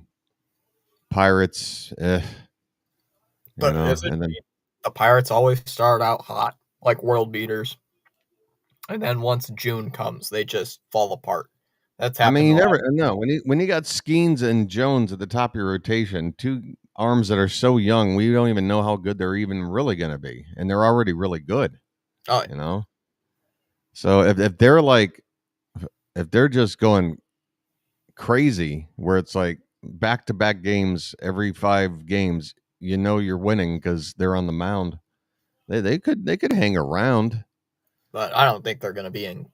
They're not going to the playoffs. I don't think they need. There's just not enough else there to carry them all the way. But they could hang around for a little bit. Yeah. So Brewers, Cardinals, Cubs, and Reds were the other team. Yeah. I don't know too much about Cincinnati. I mean, you got De La Cruz there. They they traded to get Gavin Lux, and their infield. They traded away Jonathan India to the Royals, so they basically replaced India with Lux. I don't know if that's going to really make a huge impact one way or the other. I guess I'd rather have Lux, If I wanted a lefty bat instead of a righty bat, I don't know. I wonder He's got if their wonder if their new manager plays plays in a role in it because they hired Francona for their manager. Kona chameleon. Come and go. But yeah, I just want to see. I guess let's see. The Brewers' ace is still Freddie Peralta. I guess. I think it is, yeah. So Peralta on the mound against Garrett Cole opening day in the Bronx. Come on, Brewers, man. Come on. Oh, and that would be so perfect if the Brewers don't make a single addition And they and somehow beat. And they beat the Yankees on their turf with all those players, all these desperation players brought in, just throwing crazy cash. Yeah. Oh, I can't wait. All right, what's the next game? Yeah, What these are time is the that? Oh, you said there was no. Is there a time listed for that Yankee game already? 3:00. Or 3:00? Shit, I won't. Oh, sorry. Shoot, I won't be able to watch it. We just talked about these two teams. Funnily enough, totally a word. Cardinals play the Twins at home, and the Cubs we just mentioned playing in Tokyo. Cardinals hosting. Wait, so the Tokyo series is going on during the actual. They're not playing it like a week early, like they did last year in Korea. Yeah, I should have said that earlier. It's March 18th, so 9 days before traditional opening day. But they don't have it listed for who I'm gonna look it up. Who the Cubs play on regular opening day. Cubs schedule 2025. Well, you can probably just do it by process of elimination, whatever. But I'm too lazy to do that. Plus, if you look at the rest of the list, it'll probably show who they're playing. It's just they're playing a different team that didn't play in Tokyo. Yeah, I see it at the very bottom. I just saw it. I just looked one spot down. Spot down. I just use your noggin. A glimpse of my eye. Use your noggin, Fitz. Come on now. I just. Yeah. All right. So yeah, we just mentioned it. Cubs and Diamondbacks, 10:10 Eastern. So in Arizona. In Arizona. Yeah. Corbin Burns on the mound. Ooh. Kyle Tucker debut. And maybe Imanaga gets the call, considering how well he pitched. Yeah. Let's see. Let's see who the Dodgers play on opening day. Let me have a look down here. The Dodgers play the Tigers. In LA. In LA. Yeah. I wonder where Ohtani will be in the rotation. Ohtani they said Ohtani will not pitch opening day. They already made that. That much I assumed. There's no reason to. You got all those other arms, but I am wondering where he fits in along the way. And I'm also wondering how they're going to, they've got so much depth that they could just not really make anybody strain. Like, I mean, they could hand Ohtani like 120 innings and they'd be like, that's fine. Over the course of the season. Yeah, he doesn't have to make 30 starts. He really doesn't. What's his face? They got Glasnow. They got Yamamoto. They lost Flaherty. They lost Buehler. So they got Miller, I think. Mm-hmm. Bobby Miller, was it, right? Yeah, Bobby Miller, but he's a bit of a project right now. So you got him. So that's 3. I'm trying to think. There's other Dodger names that were starters last year. Yeah, I don't know why I'm sleeping on it. Tony Gonsolin. That's who I was thinking of. Gonsolin. Got Dustin May, who's always hurt. Oh, there's another guy, and he was a guy that I told you to draft in the fantasy GM draft we were doing. I can't remember. And I was asking, I was like, is this player real? And then I looked at his numbers. And I'm like, oh, he did make like 15 who was that? Oh, the Henriquez guy? No, he's got like a very plain American sounding name. I can't remember his last name. It's just a simple, like, one syllable. Wasn't Gavin Stone? Yeah, Gavin Stone. That's it. Oh, it was Gavin Stone. Maybe it was. Look at Gavin Stone. How many starts did he make? Last year, he was. Oh, but he's not going to be playing. He's out with shoulder surgery for the rest of the year. Ah, But he well, made maybe. I thought 25 that. games, 25 games, 11-5 record, 140 Yeah, innings pitched with a 3.53 ERA and a 1.2 I mean, WHIP. you would take that in your rotation anytime, and yet he's on a team so talented, and you and I don't even know this guy. Yeah, You you're know what I like, mean?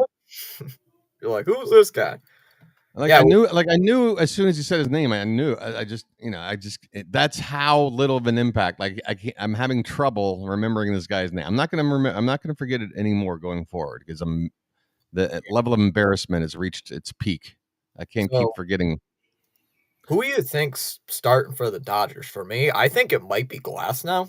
Who's going to be starting for them? Speaking of the Dodgers, also as well, what's happened to Kershaw? Isn't he a free agent as well? Kershaw? Uh, I yeah, I think the Dodgers will bring him back. Yeah, I have not heard much. I think either he retires or they. I don't see a scenario where he pitches somewhere. He wants to be a Dodger for life. I don't. He's either retiring or they'll throw some money at him. But as far as opening day goes, I don't know. Glasnow, I guess, makes sense. I think it might come down. I think it might just come down to who looks best in the spring. It could be Yamamoto if he looks really good in the spring. Hey, remember last year, the one start Yamamoto made, they were calling you got your favorite guy. Oh, hey. Welcome to 2025, numbnuts. How you doing? God. Bro, the century is a quarter over now. Like, get a new hobby. Sorry. Anyway, What's the next game up on the list? yeah, let me look at the list. Guardians play Kansas City in Kansas City. Oh, wait, I skipped over a team. Giants play Cincinnati in Cincinnati. Okay, so that's Blake. Wait, did Blake Snell go back to the? Where's Blake Snell now? He's on the Dodgers. Oh, he's on the dot. Oh, that's so Snell could be the opening day starter for all we know. Yeah. Good Lord. Ace? What is it? Logan Webb, I think, would be pitching opening day. Oh, right, yeah, Logan Webb definitely. Logan Webb for the Giants definitely. For the I don't know Reds, why. who would you Yeah, for think? the Reds. Hunter Green, maybe? I don't know any Cincinnati pitchers. And Andrew Abbott, maybe. Maybe. I don't know. Cincinnati is a team I don't know too fondly. Very. They've got a nice group of players there that if they all kind of take the next step, kind of thing. Yeah. They're like Orioles light. Yeah. I mean they've got the big like really fun to watch guy in Ellie, but they've got a lot of other younger guys. Matt McLean, he's a scrappy guy that can play anywhere. He's got some pop. He's got some speed. I like Matt McLean. McLean, that diehard name. Let's see. Got the Guardians game. That's in Kansas City. That's a 4:10 game. If the Red Sox weren't playing at that time, might tune into that. I can see Kansas City absolutely drop. I think for your Red Sox, like you're talking about, the Red Sox can be a playoff team coming up, and that's why I was asking, well, who are the wild card teams going to be? I'm trying to figure out because certain teams, like my team, for example, I just assume we're gonna make the playoffs. Yeah, I would assume so. It just depends if you're a wild card team or the division winner. Right. But there's other teams where it's like, well, somebody's got to not make it if the Red Sox are, and I think the Royals might take a big dip, man, because when you look at how good their pitching was so good, I don't know if they can repeat it. Seth Lugo was like, he finished like second or third in Cy Young. Yeah, it was like ridiculous. Like, where'd that come from? And dude, your references are fantastic. See, at least Die Hard is a reference so old that it sort of stands the test. Brokeback Mountain, dude. What? Hold on, wasn't Seth Lugo? Hold on, I'm looking up Seth Lugo's stats right now. Yeah, 16-9. He was tied for third in wins. Had a 3 ERA, 10th best in the MLB, and 181 strikeouts. So he's basically top 20. And Hey, he got every Cy Young votes. yeah, And where'd that come from? He's what, like 34, 35? 35. Yeah, I mean, I remember his days like with the Mets. Who is this guy? Where'd this come from? I don't think he's going to repeat that.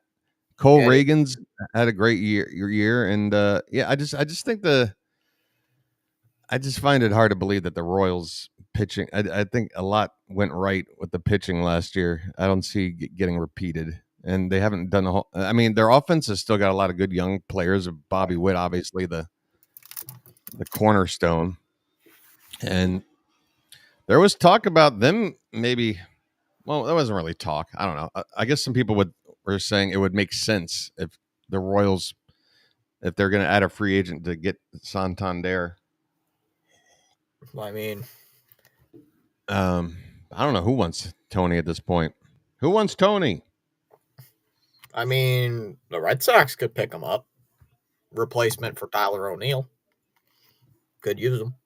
Wait, does he What's play left field though? Can he play both? He can play both corner outfield. So I mean, I've never seen him play left, but you would hope if you can play one corner, you can play the other. And yeah, in your case, maybe that's the reason why there isn't a whole lot of buzz. Maybe Tony is only comfortable on the right. I think a lot of other teams like Houston see him more as a DH going forward than yeah, an because outfielder anyway.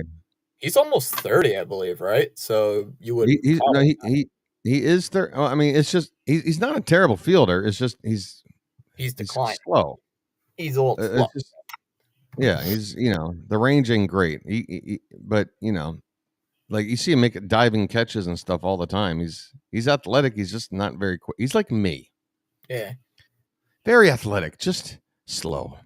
But he ain't no uh, William Abreu to say if the you play him like in Houston in left field or in Boston in left field, you can definitely do yeah, that. yeah, Because of how small the area is. But yeah. He ain't I don't know. no compared to the outfielders in Boston. He is generationally slow to compared to those guys like Abreu and all those other guys. They're fast compared to him. He's like a turtle. We Like went. like a turtle. We Yes. talked about the Mariners. Marlins and Pirates. The Marlins and Pirates played last year on opening day. So this is the second Yeah. consecutive that these two teams are playing on opening day. Garbage matchup. Whoopee. It's not Hey, gonna I mean, it's a chance for Skeens to throw a no hitter. Tell you man, that. it could. I I believe the Marlins are one of like 5 teams who have not spent a single dollar. Yeah, they've done zilch. I mean, So, and this is what makes me so mad because that trade where we being the Orioles gave them two of their starting players, Kyle Stowers and Connor Norby. They'll be in the starting lineup on opening day. who'd you get in that trade again? Like not being sarcastic, who'd you get? I don't even remember. Trevor Rogers. The guy I just picked up in MLB The Show, you got him in a trade. But He's got an A potential in the show. I picked him up. Apparently, He's playing pretty good. And you know who oh, I also got from the Marlins who's been playing good for me? mm, Somewhat decent. Sixto Sanchez. Sixto. Yeah. Yeah, I always see him in the like around about round 30 after I filled out my 26-man roster and I start looking for pitching depth. I'm like, oh, there's Sixto still out there.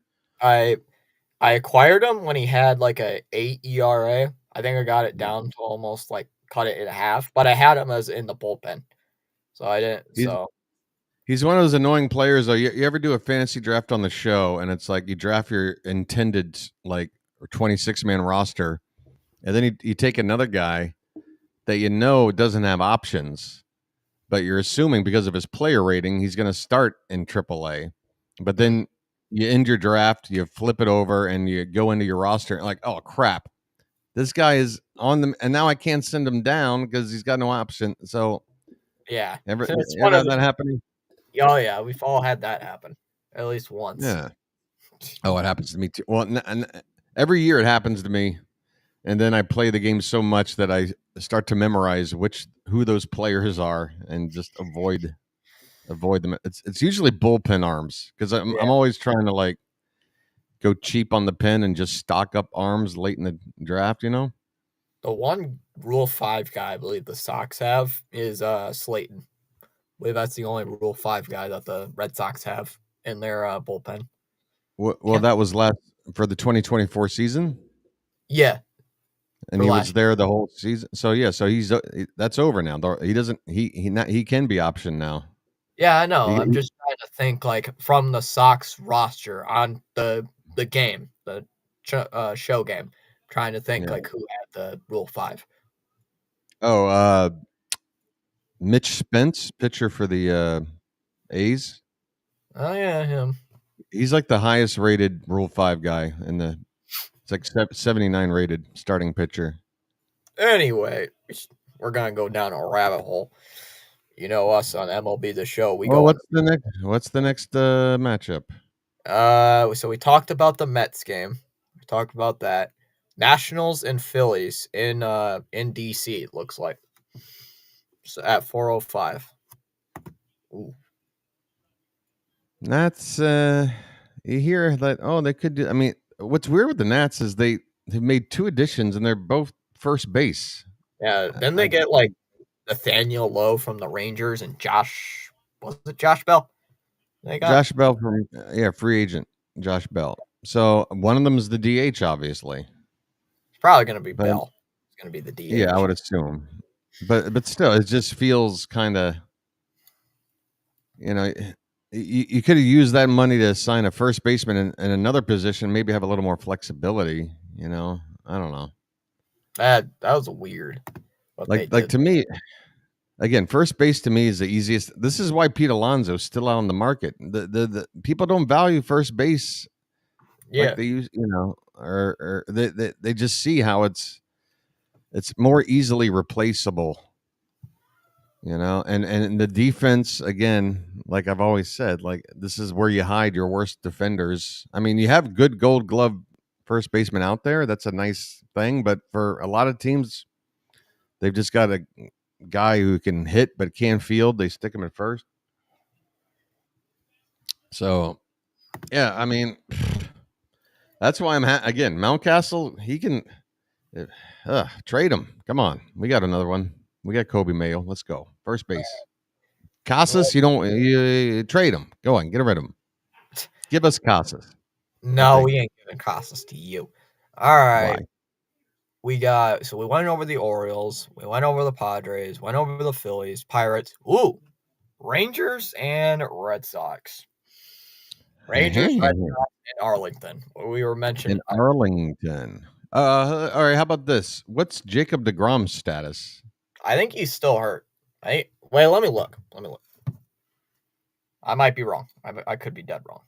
I mean, he was out the entire year in 24. You would think he's going to be ready. Whatever the hell was wrong with him. Tommy John. Yeah, so if he went under the knife before last season started, then he should be ready for 25. Oh, he pitched last year, apparently. 3 games. He pitched at the end of the season? Yeah. All right, so he'll be ready to go. He had 3 innings, and he had 3.2 innings in his first start, 3 innings in his second start, and 4 innings in his third start. So just trying to ease him back in. Yeah, ease him in, shut it down. Now spring training comes, got a full complement of, strengthening and all that. He should be good to go opening day if there's no setbacks. So it's probably going to be DeGrom against Buehler opening day, if I had to take a guess. I don't think Shay's starting opening day. I mean, well, it depends. With the Sox, you never know with them. If Buehler wasn't on the team, who's your opening day starter? Are we including Crochet on this one too? I'm just asking. If Buehler isn't on your team, with the other guys you got, who's your opening day starter? The best guy who performed, I'd probably say Houck. I might say Houck. I was gonna say maybe Houck gets the nod over Buehler. But I think it's going to be Buehler opening day. It's a 1-year deal, right, Buehler? Yeah. It just doesn't. Again, there's something about the privilege and honor of getting an opening day start for a team. I mean, not every team cares about it anymore, but a lot of teams they still do. Like because it sends a message to everybody else on your rotation. It's like we're gonna give this 1 year like temporary guy the opening day nod, and not a guy like Tanner Houck who's kind of been there and been helping us. You know what I mean? I don't know. I put my money on Houck. I'm trying to find the picture where it lives in Red Sox, or for me, it lives in Red Sox infamy. Hold on, trying to find the picture. A photo Where of Grimmett and the Hawk Tua girl hooking up. no, Oh, it okay. was no. This is 2023. I'm dumb. 2023. It was if you didn't follow too much in 2023, but we had No, Corey I did. I Kluber did. on opening day. Corey Kluber on opening day, and boy was that a Kluber. mistake. I forgot There was about a Kluber. stupid graphic out there that said, "Well, Corey Kluber is our opening day starter," and I was in Florida too, not watching, but keeping an eye on the game. Like, oh yes, Corey Kluber on the mound. We're gonna do something. I'm Mm, thinking prime Cleveland. yeah. Corey Kluber. Like, yes, he's gonna do something. I think he gave up like Yeah. 8 runs. It was very sad. Oh, get this, So man. I set up an Orioles franchise, even though it's still the 2024 season. I just made all the moves to make it look like what the Orioles look like right now, with one additional move, which was I couldn't get a Sagano, right? Because he's not in the game. So yeah, I'm like, all right, well, I'll just take whatever players I have that are no longer with me. I had Eloy Jimenez still floating around. I had a couple other guys. I was like, all right, I'll just package. Oh, and I put Mountcastle in as part of it, because I'm just assuming he would be a part of a trade for that final arm we're getting. I got Yamamoto. I made a trade for Yamamoto, man. Sorry. So the Orioles rotation is actually Yamamoto, Grayson Rodriguez, Zach Eflin, uh, Charlie Morton. But this is the one thing I want to say: Charlie Morton, start of the draft, 84 rated. Charlie Morton, on the final day of the season, 68 rated. Dropped from 80. He dropped 16 points in rating, but still with a flat 4 ERA, 140 innings, which is probably about what he's going to do. I mean, he's 40 years old. I would expect it. Will be 41. And again, that's this computer playing out what it thinks would have happened the season that just happened. So according to this computer, we just signed a 68 rated pitcher to a $15 million contract or whatever it is. at least it's only 1 year, right? Isn't Well, Sagano a 1 year deal as well? yeah.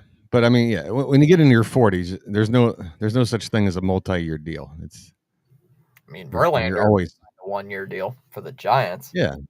When you get old, when you're in the 40s, nobody's going to give you multi-years, and it ain't happen. Now you might sign a contract that is a 10-year deal that goes into your 40s. You're still getting paid, but yeah, once you hit 40, Man, I 1 year deals. I just can't wait for opening day right now. I think it I was can't wait. I just want spring training. I want pitchers and catchers to report. I want 20. Sasaki to sign so that all the other dominoes will start to fall. Well, he's gonna sign. He has to sign in the By next the week. 23rd. I know. So, and the clock is running right now. It could be any moment. It really could. I think it's going to be in the next 48 hours versus like the last 3 to 4 days. I think it's going to be in the next couple of days. Because I'm not gonna be on the air over this weekend because I'm gonna be at a friend's cabin out in the middle of the woods. I would just laugh if he signs as soon as I'm going over there. Like I just get breaking news: Roki Sasaki Yeah. signs with put in Yeah. 13, and I would be like, kidding me? Like, damn. But How about this? I say that there is an above 1% chance Sasaki goes to Baltimore. Hold on. Wait. So, wait. Now, wait. Hit. Hear me out. Number one, we are aware of all the teams that Sasaki has ruled out. Okay. We're not aware of any teams that, other than that, we don't know. We know the teams that have been attached and have not been ruled out, and we're down to like those 3 teams. And we know the teams that have been officially ruled out. The Orioles, looky here. The number one thing everyone's saying, what's Sasaki looking for? What's he looking for? He's looking for a place where the environment is ripe for him to develop into an even better pitcher. Guess what? The number one reason Sugano said is why he chose Baltimore to pitch versus anywhere else. I'm assuming you're going to tell me. Well, I mean, I'm going to tell you, but are you going to assume what the answer is? And I'm asking you to guess. It's because it has good development and it's going to further his career. Well, I mean, in a nutshell, but Sugano said point blank, I had the best conversation in terms of pitching with they hit it off immediately. And again, Sugano is like a decorated veteran pitcher from Japan, the kind of guy that if he's saying that and you're Sasaki, you're at least going, huh? I wonder about that. I think he would be such a great fit too. I mean, that would be the last arm we need.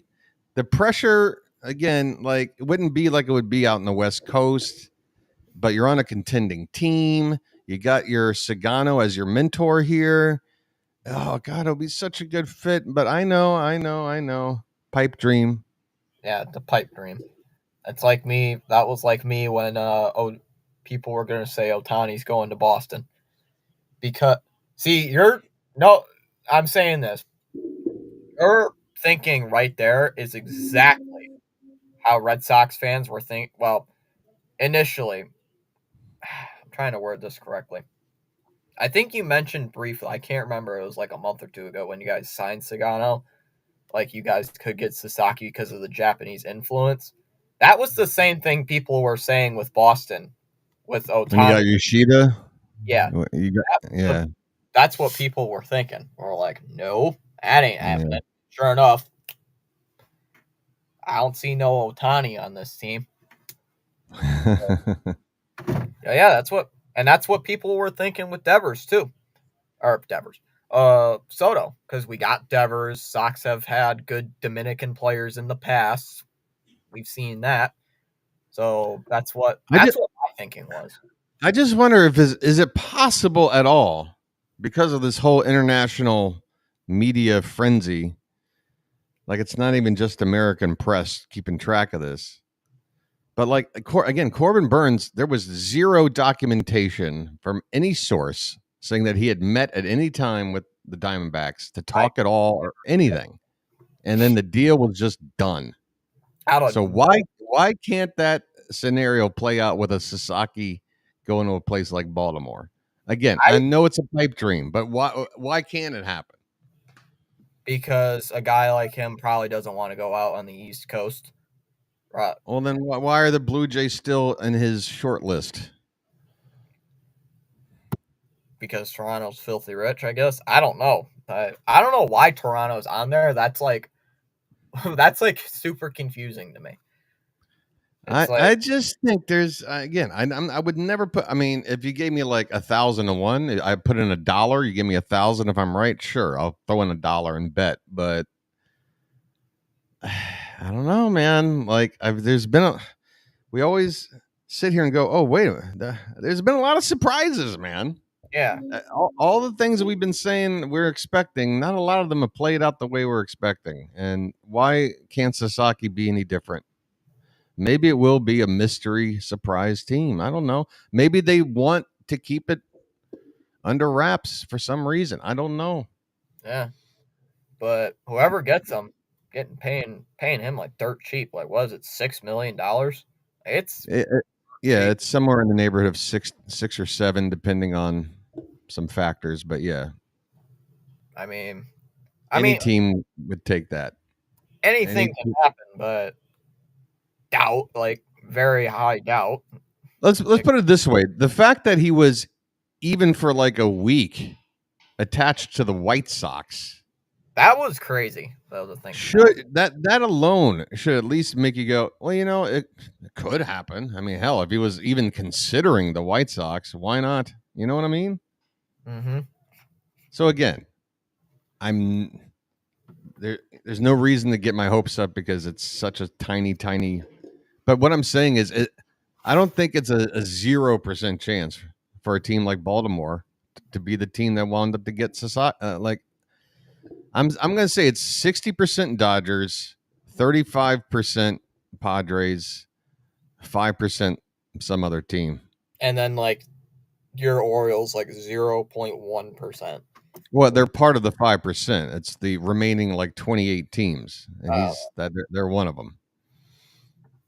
But I mean, I would put the Orioles ahead of obviously I'd put him ahead of all the teams that he's publicly said no to. Like he's a better chance than the Yankees. The Yankees have no chance. I think he said publicly that he isn't going to Boston. I believe he said. I don't even think they met with him. I don't even think he got a meeting with Boston. Oh, I love it. He must have said, "Wait, was that the team dumb enough to give Yoshida a long contract?" That was the previous regime, so you can't blame that. At the time, though, it was a good. The money wasn't good, but at the time, it was a decent signing. Now, 2 years later, no. But retrospective, like if you and I were talking about it in just what was it? January of 2023, I believe it was. You and I would have both thought it would be a good signing at the time. Well, my first question would be because 23 is when I jumped back in, so I didn't see him play in 22, but I'm assuming he would, when they gave him this deal, part of that was thinking he's an everyday player in the outfield, but he's a DH. Like, why does he stink in the field so much? I don't know.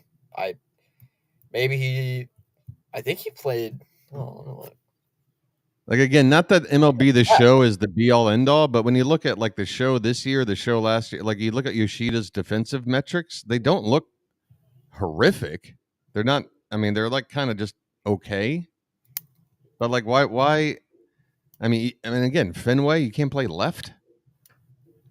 What's the problem? I think he just like, I don't know, but he played like 100, like he played like 143 games out in played some in DH, but most in the outfield. Cora said that Yoshida will be playing in the outfield this year. So it is confirmed that he will be playing outfield this year. More than likely left because that's the one hole Sox have notable wise out and left. Yeah. Because it just seems like maybe when they scouted him, they might have overestimated his defensive acumen because for a contract like that, for the length like that, you're assuming you're not getting a guy that's just going to DH. I mean, the fact is, I like Yoshida. Don't get me wrong. He gets on base, which he does hit for contact, which I do like. Because in his 2 years, I believe he's hitting like 285 for a career average. Now I know, limited sample size, but been playing pretty good. Plus, he's clutch against the Yankees, so you automatically gotta like the guy. I was just gonna bring up that home run he hit this past year, and he hit. I was mentioning it before you came on. He owns Clay Holmes. Like Devers owns Garrett Cole. He hits really good off Clay Holmes. I think it was 2 instances. One of them, besides the home run, he hit a 2-run single to beat the Yankees. The game-winning runs against the Yankees at Fenway. That was insane. I loved it. I can't remember the other one. It was against the Yankees. I have to look at it. But I do like him because of those clutch moments. He is clutch when he wants to be. So my Oriole recreated team that has Yamamoto instead of Sagano. On the final day of the season, they got to 96 wins. The Yankees have 99. Mm. And I think that could be right around where we, I don't think the Yankees are winning 99. I don't know, but I could see somebody out of the East is gonna. I don't know. With Boston getting better, there might not be a 90. We might be beating each other up a lot. There might only the winner of the division might only have like 92 wins or something. There is something. Speaking of Yoshida, this was just from yesterday. Manager Alex Cora said last week during Fenway Fest, which is just basically a nice fan event, that Mm-hmm. Yoshida with the shoulder surgery, I forgot about that. Shoulder surgery, being able to play the outfield in 2025. He couldn't Great. throw. He couldn't throw. That's why he couldn't play out there. Yeah. His shoulder was such where they probably thought he couldn't throw. Yeah.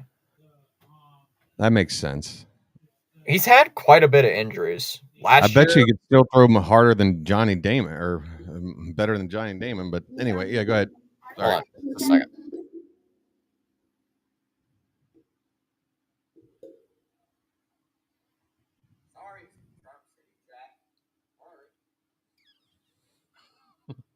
Sorry, I was just asked a question. But yeah, Yoshida only played like 105 games last year, so he got hampered with some injuries. He had a How many did O'Neill play for you last year? New owner of player wants to know because everyone's talking about O'Neill and his injury history. I'm like, if he plays as many games as he did for Boston last year, that's all. That's fine. I'm assuming maybe 130, I think it was 130. Hold on, somewhere I'm around trying to there. find out. Give me a second. He played last year 113. 113, and he still gave you 30 plus homers. So just imagine if he can give you like 130. So again, yeah, I'm not too. I mean, yeah, and again, if he played that many games, that gives Kerstad, they could, yeah, they could just not. I don't think O'Neill's going to be an everyday player. I think he's going to have like a 60-40, 65-35 split with Kerstad, something like that. There, the one like bad thing with O'Neill was you didn't. I know 2023. We signed Adam Duvall, and he was trying to like compare him to a player, but he was lights out as a He's a player. lefty killer. He's a Yeah, he was lefty killer. dominant throughout Yeah. the like beginning of the season, and against the Tigers, diving for a fly ball, I believe he fractured his wrist, and ever Mm. since then he just stunk throughout the entire season. Same thing happened with O'Neill. Once he got hurt, never the same. No, I mean he still hit 30 home runs, but not like at the consistency that he was doing. Like he hit. What was the O'Neill injury during this most recent? What was Well, that injury? the first one, like the first one I remember was him colliding with Devers, catching for a fly ball out in shallow left. Both Okay. smacked their faces against each other.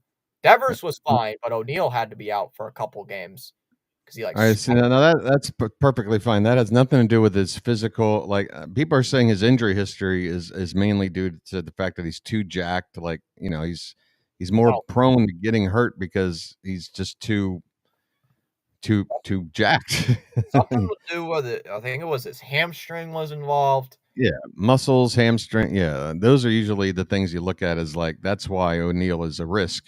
I mean, if he collides with somebody going after a ball, that you just chalk that up as bad luck. You can't really blame that on him.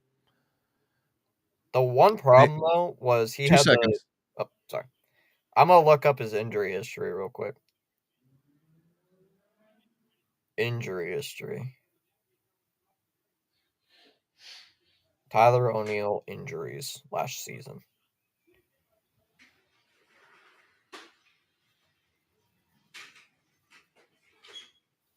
Let's get hot out here. It's a hot day today. All right. I'm just don't worry about me. All right. Yeah, he had quite a bit of few injuries during the season.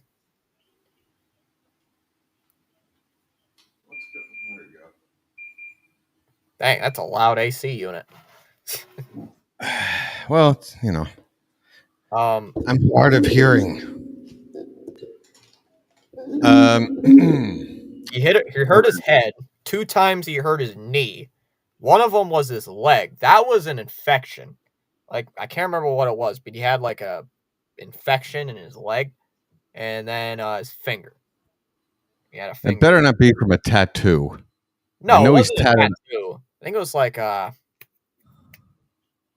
don't know. It wasn't a tattoo. It was like an open wound type injury, and it got Ew. infected somehow. I can't remember exactly what it was, to be honest with you. Ew. Ugh. Uh, ugh. But yeah, another Hey, one problem just real quick. Hey, Rainer, if you're still here, what how isn't do you, type half an hour. how do just in case, just what's it like watching a couple of people just happening to be streaming and just having a regular conversation about a topic that they're both passionate about and just hanging out, and kind of nice, isn't it? Like instead of just being a jerk. The I saw. Anyway, I wish I could have liked it and saved it. yeah. Out of the qualified hitters for the 2024 season, Tyler O'Neill had the highest strikeout rating out of every Red Sox player at like 33%. And Yeah. you know who the lowest guy was we were just talking about? You know the lowest one? You want to take a guess? Yoshida? Yoshida at like 12.5%. Yeah. Bring it back. Yeah, it was like I'd still 12 and a rather half. have Tyler O'Neill. And the league average, I believe, was like 22, 21%. Yeah. So it was a little. To O'Neill's credit, it was mostly during the second half where he just stunk, mostly. Yeah. That's why if you were paying attention to my live streams, it was either strikeout or double play. Because that's all he hit into was strikeouts or double plays.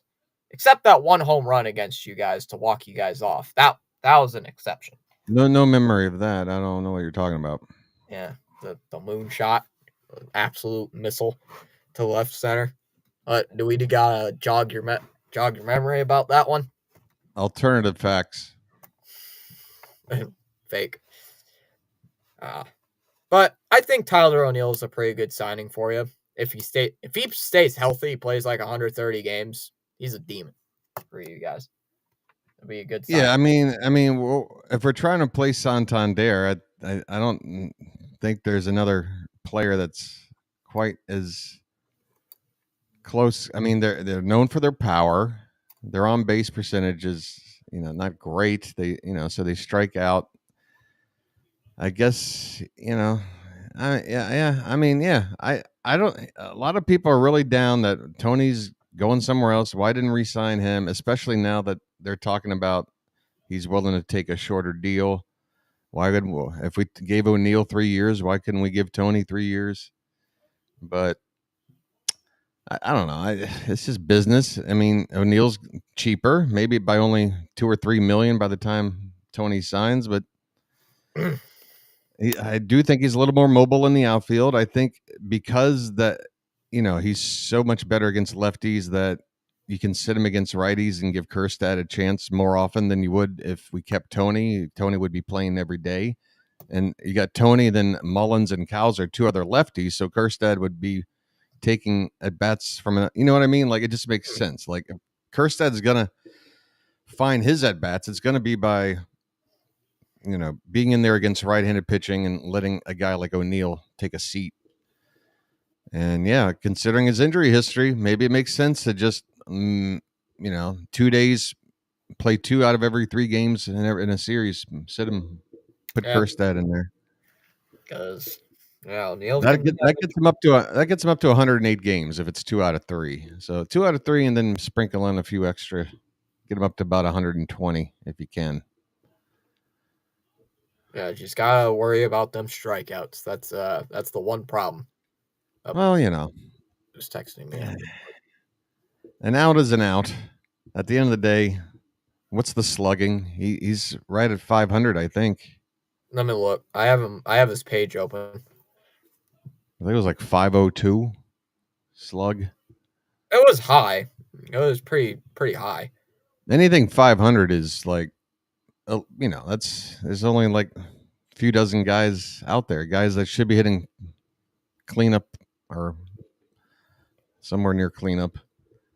His slug was Five 511. 511. All right, there you go.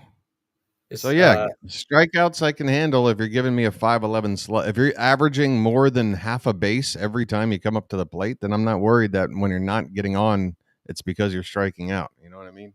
Yeah, he had a career year for slugging. Or well, not really a career year, but above average, I should say. Above average slugging for him. And I think that's why the Orioles brought. I mean, I don't even know if it's a guess. It might even be like in print somewhere that it was a direct response to courting Tyler O'Neill to sign him that we brought our left field wall in. We're like, yo, you want a chance at jacking 40 homers? Well, if you stay healthy, we're bringing in the wall.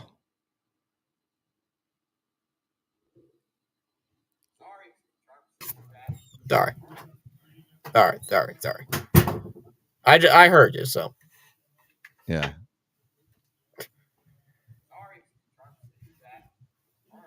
Very funny. Can't play that on my own stream. Can't play that clip. It's Fitception. I believe we won that game from that same clip too. So, and I think Tyler O'Neill hit a home run in that game too. I think O'Neill might have hit a home run in that game. No, the game that this clip is from, you lost. That's the reason why it's on my board. Oh, it was the day. Wait, was it the day after the game? Wait. Hold on, this is very bright or very dark music. I don't know. You were up by like 2 or 3 runs, like in the 6th inning, and you were flexing. I think I was hey, sometimes you gotta. You went up. Sometimes you gotta flex. You went up like 2 runs, and you're like, "Oh, sorry, Charm City chat." No, I think it was. Wasn't something like you and I were discussing a preview, and something I said or something you and I both said wouldn't happen did happen, like for the Corbin Burnes where we beat the living out of you on court for Corbin Burnes. That was completely unexpected. Because I don't know if you remember.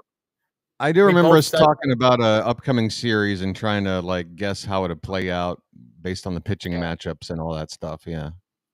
No, both of us agreed that you guys would win the Corbin Burnes start, and we lit him up for like what was it, 8 runs? Yeah, that was ridiculous. And there was one game where the pitching said we should win, and that was Burnes. And there was another one where it looked like you were definitely winning because we were using like Povich or something, and then we won that game. I think that was like all the games that it was like the opposite result of everything we thought would happen. Yeah, I'm looking. That was a crazy series, not gonna lie.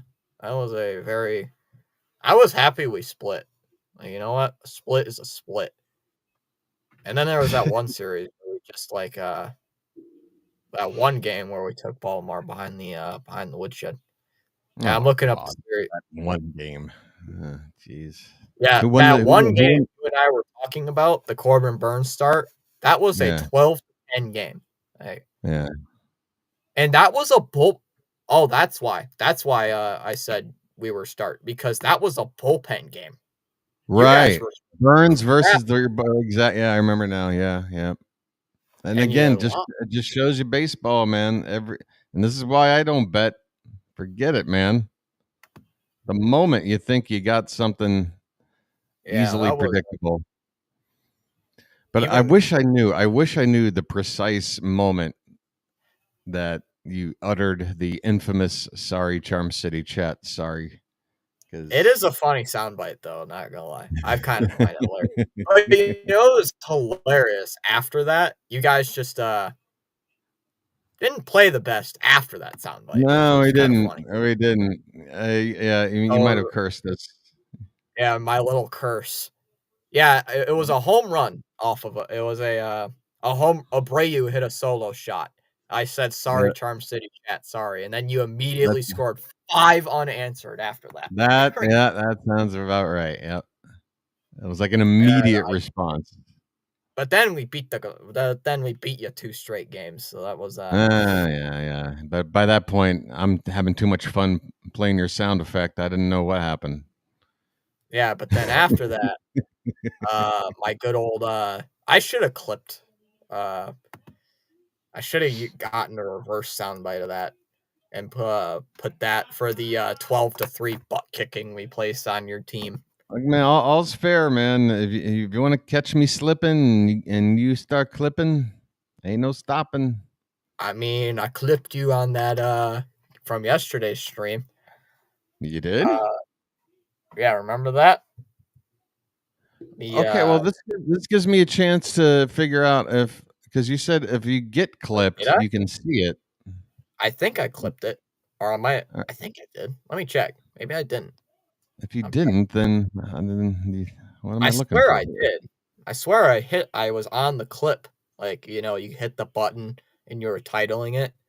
Like, I was on that page and I hit clip. Like, I don't, and it just pops up in your notifications if somebody clips you? No, you have to go find it. You have to find it. I think you can. I've only been able to access it via my phone. Oh, that whole phone part of it. God, forget it. I don't even care now. Yeah, you go to like where is it? Views. Oh, you go to clips. You hit this button that says videos containing clips, and yeah, you see who clipped. Like a friend of mine clipped 2 of my clipped me twice. I was reacting to a Darman video on New Year's Eve. 2 of them actually. And I never went back to watch. Is that still up? Like, can I go back and see that stream? I privated it because it was copyrighted. Ah, man. I never got to see the Darmans. You doing your Darman marathon on New Year's. I only watched like 2, and let's see. This one has. We moved on now. We're on to dramatize me and what is it? Something teachings. Yeah. I just found the clip. Shots fired by Fitz. I just found the clip. That should have the date then. That should have the Yeah, we should know exactly what the game. August 15th, 20. So yeah, the first game of the series. And then if you play the clip, you can take it out of clip mode to where it's just the full. I'd love to hear context, like the 1 minute, like the whole. I want to hear the whole before and after. It's play. We gotta get it to play. Hold on. Gonna blast it. I love it. I want to hear this. I want to hear this. I want to hear what this is. If it'll load. I hope so. Terrible in the clutch. Well, he hits a leadoff. Gee, what the hell am I listening? What the hell kind of crap am I on? Whose voice is that? Who's talking like that? I don't want. Could be due up. I'm gonna play this. So, see what this. Gotta get something, as that's in there for a strike going 1 on Abreu. I'm too embarrassed to listen to this. Abreu's up. Abreu 1 for 1. He had a single back in the first inning. Man, my voice single sucks. Heated Mets chat going on over there. Oh. Well, I can understand why when you lost to the Oakland A's 2 out of 3. What are the hottest team in the American League? And Abreu crushes 1 out to right field. Santander looking at it. That's hilarious. And it's out of here. It's gone. Wait, where's the rest of the clip? It's loading. No, stop. You're killing me, Smalls. You gotta run it back. Stop buffering, please. Okay, there it goes. And that one is gonna go. Abreu, first batter of the 4th inning, goes yard, and it's 1-0 Boston. 1-0. You said this? Yes, I said that. I was cocky. Abreu with his 14th. Because he was not early. You're in the 4th inning. Let's go. I had a couple had a couple of drinks prior to this stream, so was a little pumped up. That means Connor Wong will come up in the inning. Where is the clip? Where is it? I said Abreu might hit a home run in this series. Sure enough, he has. Actually, I talked negative about him. Oh, that's why. On Ref Snyder. That's why. I said Yoshida could hit a home run in this series, and I said Abreu would be terrible in the clutch. Well, he hits a leadoff home run, so. Oh, jeez. I gotta look up how clutch works. Come on. Fouled off 1-1. Come on, say it. Cookies for Abreu. Yeah, let's go. Say it. Willier coming through. Say it. I want my apology. Farm City chat. Sorry. There it is.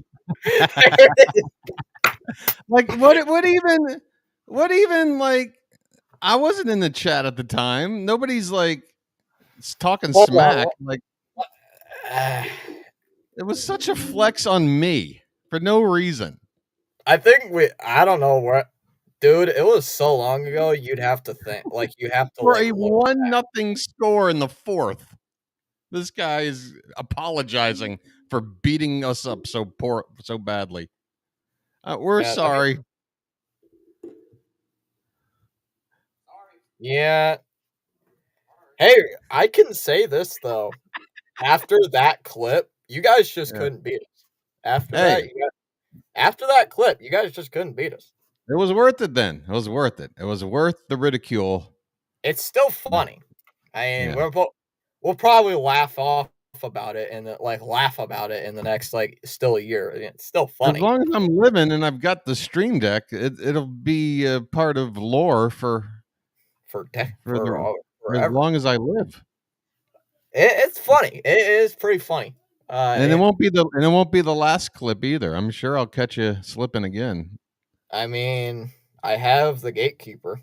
I mean, I got the gatekeeper. Okay, we're even on that one. Like, I got you nearly pissing your pants because of the gatekeeper.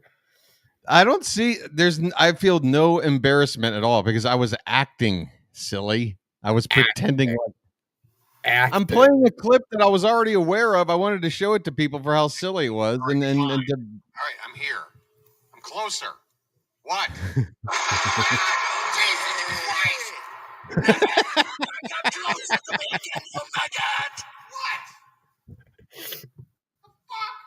I'm a good actor. What do you want me to do? Hey, dickhead! Just the clip ends. Just say, "Hey, dickhead." You're out. That whole clip. I mean, you got that clip, but I mean, I don't know what it is. Every time I just sit for like a half an hour playing the gatekeeper video, it's hilarious. Yeah. I've been doing it for a while now. Can you go back to just the very beginning where I go, Jesus Christ? Because I mean, that sounded like out of a movie. That's like a movie trailer. Fine. All right. Yeah, I'm playing it again. I'm closer. What? Never ever come closer to. Just like jump out of the chair, like, what the fuck? Like, whoa, what was that? I'm sure the visual of me jumping out of the chair is great, but I swear it's even funnier just the audio because you don't know that it sounds like somebody has just been visited by a spirit arriving by lightning and then is now screaming at. I don't know. It's great. It's a great clip. I mean, it's it was so loud. It was like, like I had it blasting on my like when it happened, I had my Bluetooth speaker on. I was listening to something, and I just hear the boom. I'm like, what what was that? And you know, that all happened with this here old school chair that I'm now sitting back in. If I had reacted that way in that awful chair that I had bought, it would have broken right in that moment because that's how cheap that chair was. It wouldn't have handled that sudden shock. Hey, got this chair. It's 30 years old. Yeah, I know. It's missing one of the armrests. I know. Nice chair. I gotta get a mic. One of these days, I gotta buy a mic. Hey, man. I guess we've bored the one person that might be watching to death. Should we wrap this up? Yeah, I don't know if you're streaming or what your plan is. So. I'm not streaming tonight. What did we get through the end of the matchups? Were there a few left? No, we got them. We got them all. All right. We got everyone. We went through them all. The rest of them, like the 5 that were left, we already went through previously. All right. Yeah, man, it's gonna be March 27th. Is that right? Yep. I play it. My game's at 3 or 3. My game's at 4. I believe your game's at like 3. So 3 a.m. your time. That should be fun. 2 months and 12 days. Yeah. Ooh, boy. So we're talking, man. February is just 4 weeks long, and then a month, 4, 5, 12. So 5, 6, about 8 or 9 weeks. 9 weeks. Opening day. Mm-hmm. Woo! We're in a single-digit weeks. And then, one last thing, not baseball related. Got a big weekend there for me re-embracing the NFL here. I can't help it, man. Are you streaming the Ravens? You got the I don't think it's a good idea. I don't know. Maybe I will, but on my permanently temporary channel. I know that doesn't make any sense, but yeah, that makes no sense. Why would you stream it on a comedic? Because I'm not really trying to find a big audience for this. I don't see how it's really going to help my Orioles channel. I don't know, especially if I'm doing the Commanders game. I might actually. Yeah, I definitely can't do the Commanders game because I would probably lose subscribers more than gain if I did that. The Commander game, I believe, is like 8 a.m. your time, so that'd be like. Yeah, I'm real lucky. Both games are the later games, so for me, it's just the morning. I'm gonna be gone, so I'm not gonna be paying attention to sports this weekend. Not really gonna be paying attention. What's Detroit? What's the line for the Lions? What are they getting? Like 9.5 or something? Hold on. I'm telling you, if they're getting any more than 9.5, you better. Oh, I'm sorry. Betting is not anything I'd like to promote, but I'm telling you, Washington is ready to shock and awe.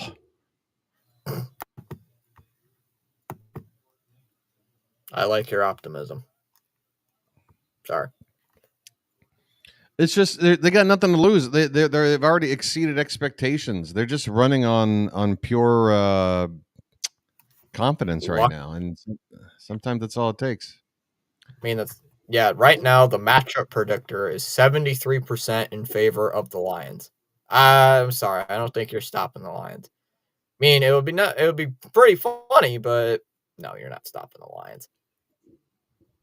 Sorry, Drive City chat. Sorry. There's got to be a betting line out there. I don't know how many points. Right now, minus 5.5 for Detroit. Just 5.5? Wow, dude, that is. Dude, they're the number 1 seed. They're at home. They've been the best team in the conference, and they're only getting 5.5. That's the wrong number.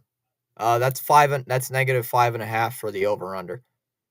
9.5 is the spread. Sorry, 9.5. 9.5. That's exactly what dude. I should be. Dude, I know sports so well. I promise you, hand to heart, did not take a peek. I just in my mind, I'm like, what makes sense for a spread or whatever? 9.5. And they put it right on there. That's why they're so good at this, because if I were a bettor, that's right on my line where it's like, gosh, you know. So I would not be betting on that game if I were a bettor, because it's right on. I thought the Lions would get double digits. I thought they'd be favored by double digits. But I'm still going to say the Commanders beat the spread. It'll be 9 points or less if they lose. Let's see. What's this Raven game? What's the odds in this Raven game? That's going to be the good game I'm watching. Yeah. Wow. You want to take a guess for the spread for the let's see if I can Ravens? guess this one. So this was Ravens at Buffalo, right?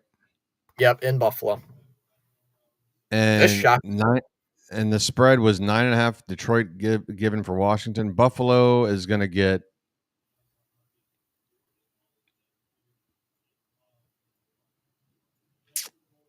4.5. Lower. 3. Lower. 2. 1. 1 point. Wow. 1 point. I would have to put my money on the Bills, man. And the Bills are 8-0. Even though I mean I'm rooting for the Ravens, but you're basically saying it's even. They just got to win by more than 1 point. I'd have to take the Bills. So yeah. Hey, give me one more research. I love using you're like an Alexa but live on stream. All right. You want Alexa, what is the weather forecast for the game day in Buffalo? Hold on. Alexa, where open, did you just put your left hand, Alexa? I'm a little worried. I put my left hand because I tipped my pen. My pen fell out. It went to an area that looked a little concerning.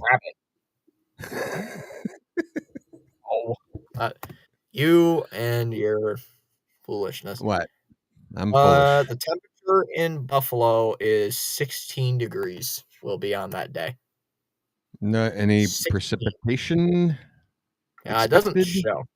It just says cloudy. I mean, Cloudy. it's a couple days out, so I mean, anything can happen. Let me see here. Thursday. Cloudy and colder. 7-mile-an-hour winds. So weather forecast for Bills. I just looked at. I want snow, man. I want snow. Single digit temperature. Yeah, but I think looking it up this way is gonna. See, I'm looking at CBS Sports. A lot of these sports sites are on top of it, just for this particular. Single digit temperatures could mix with snow for AFC playoff game in Buffalo. It's shaping up to be a frosty one. Weather Channel projects a daytime high of just 20 degrees. That's the high. So it's going to be in the teens. Temperatures dropping to 8 degrees that evening. And the kickoff is at 6:30 p.m. So yeah, it's going to be night. There's no sun out there to give it any warmth at all. It's going to be so cold. AccuWeather's real feel forecast estimates the temperature will feel more like -3 at kickoff and calls for an at least 40% chance of snow. But they are saying that the winds should not be much of an issue, 5 to 10 miles an hour. Yeah, that's not bad. But that's better than what I thought for a Buffalo game. I thought it'd be way worse. Yeah, you just hope for some snow. But yeah, it's going to be like 12 degrees, but it's not going to be windy. That's the worst, dude. When it's cold and windy, like when it's just like hitting you in the face with that cold air. That sucks. But yeah, apparently it's not that windy. So you can throw the ball. And yeah. Yeah, I remember. 1 point. You know what? Screw it. Give me the Ravens. Ravens are winning. Last time, I remember what happened last time these two teams played in the playoffs. Jackson in the playoffs is fit. So playoff Lamar is a real thing, and he is bad when it comes to the playoffs. Just saying. So still, it's going to be close. They won without Zay Flowers. I think he might be back for this weekend. Well, that's against the Steelers. The Steelers always suck in the playoffs. Yeah, but I think they were like 8-2 against Baltimore in their previous 10 head-to-heads. They've had a lot of success. The Steelers lost like 4 straight heading into that game, so all the momentum was for Baltimore. Yeah. Let me look. Zay Flowers. I think he might be. I don't know.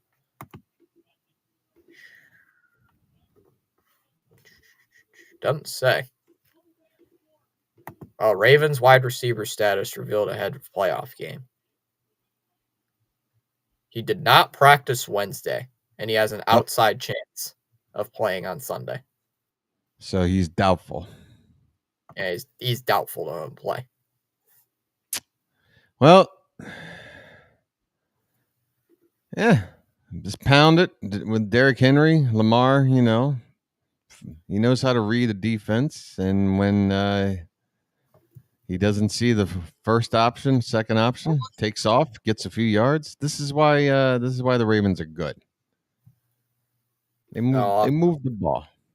Off topic, but MLB just released their top 10 third baseman in MLB right now. Who's number one on an MLB video? I'm just gonna watch it. Number one third baseman in MLB. Yeah, apparently according to this video, it was released by MLB, so I'm watching this. Number 9, who is that? I can't read who that is. Oh, Isaac Paredes. Got 8. Looks like, is that Max Muncy? Yeah, Max Muncy's number 8.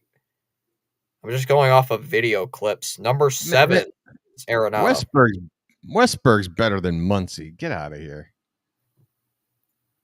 Let's see. Number 6 is that's Matt Chapman. Is 6. 5 is Austin Riley. 4 is Manny Machado. I can't stand Manny Machado. Number 3 is Alex Bregman. 2 so Devers is Devers. Devers is number 2. Wait.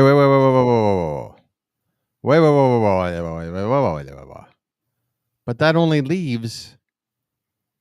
It's not Westberg.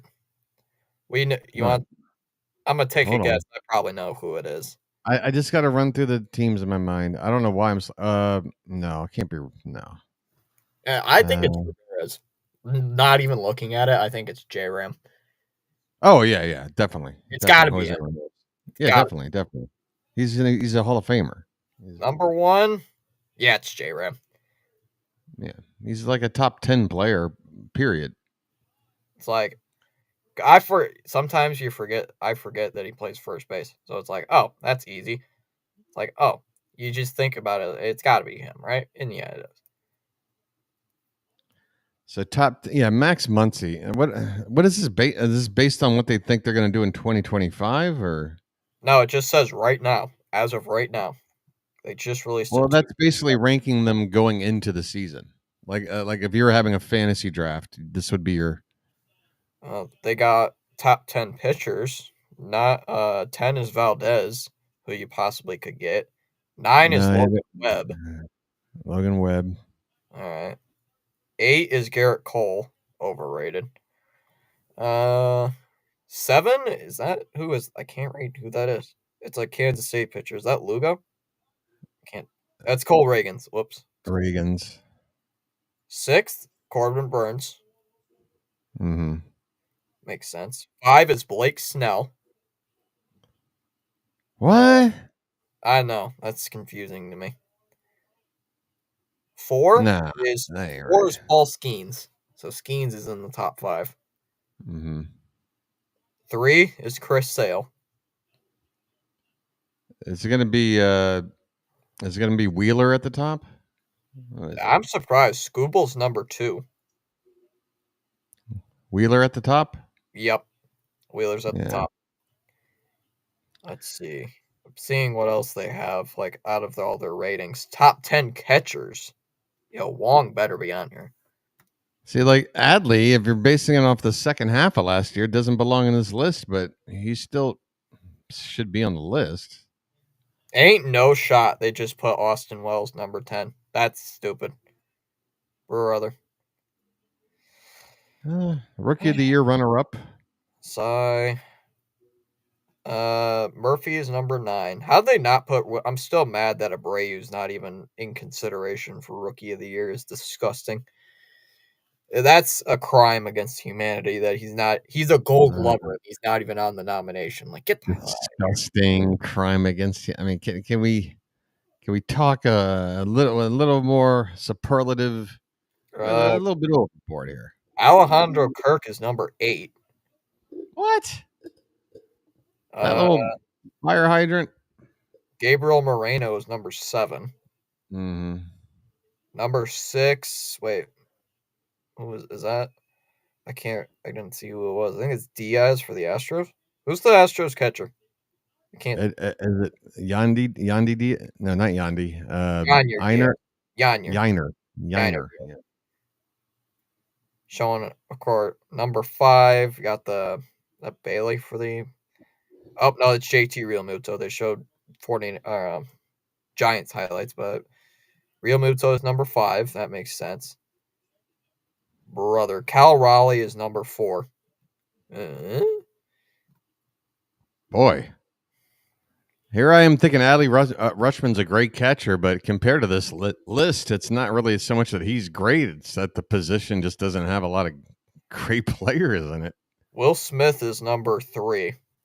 Mm-hmm. Let's see. Home run. 2 is Adley Rutschman's number 2. Well, yeah, I mean, So who's number 1? Contreras. Yeah, it is. Contreras. And Top I'm 10 talking about the younger one, William, not William. The one top 10 center fielders. I would assume Rafael is on here. Or Does Duran. Duran count as a center fielder? Yes, he is. He played most of his games in center. Is he on the list? He's got to be. Roberts number 10. Luis Roberts 10. O'Neal Cruz is ranked 9th. What? I thought he was a shortstop. So did I. 8 is Garrett Mitchell for the Brewers. What? Dalton Varsho is apparently ranked 7th. I thought he played mostly in left. Brandon Marsh apparently played center. I thought he played left. Okay. I thought he played left.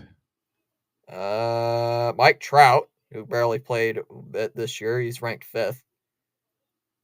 So, fair. Yep. Is Riley Green considered a center fielder? I think he's more considered a left fielder, but let's see. Michael Harris is apparently 4th.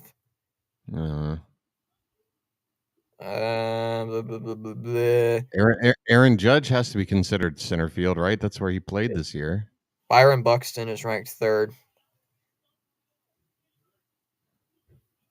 Let's see. Number 2 is Jackson Merrill. Yeah. How is Duran not in there though? It's crazy. Oh, Judge is not even on the list. This list makes no sense. He played center field all year. It's J-Rod, who's number 1. Yeah, this is not a list based on. This is like a list of, like, I don't know, like valuable. I don't know. There's no way. This makes no sense. Look. Yeah, I don't. This list stinks. Hold on there. I believe there's one more. Hey, let's go through another position so we can.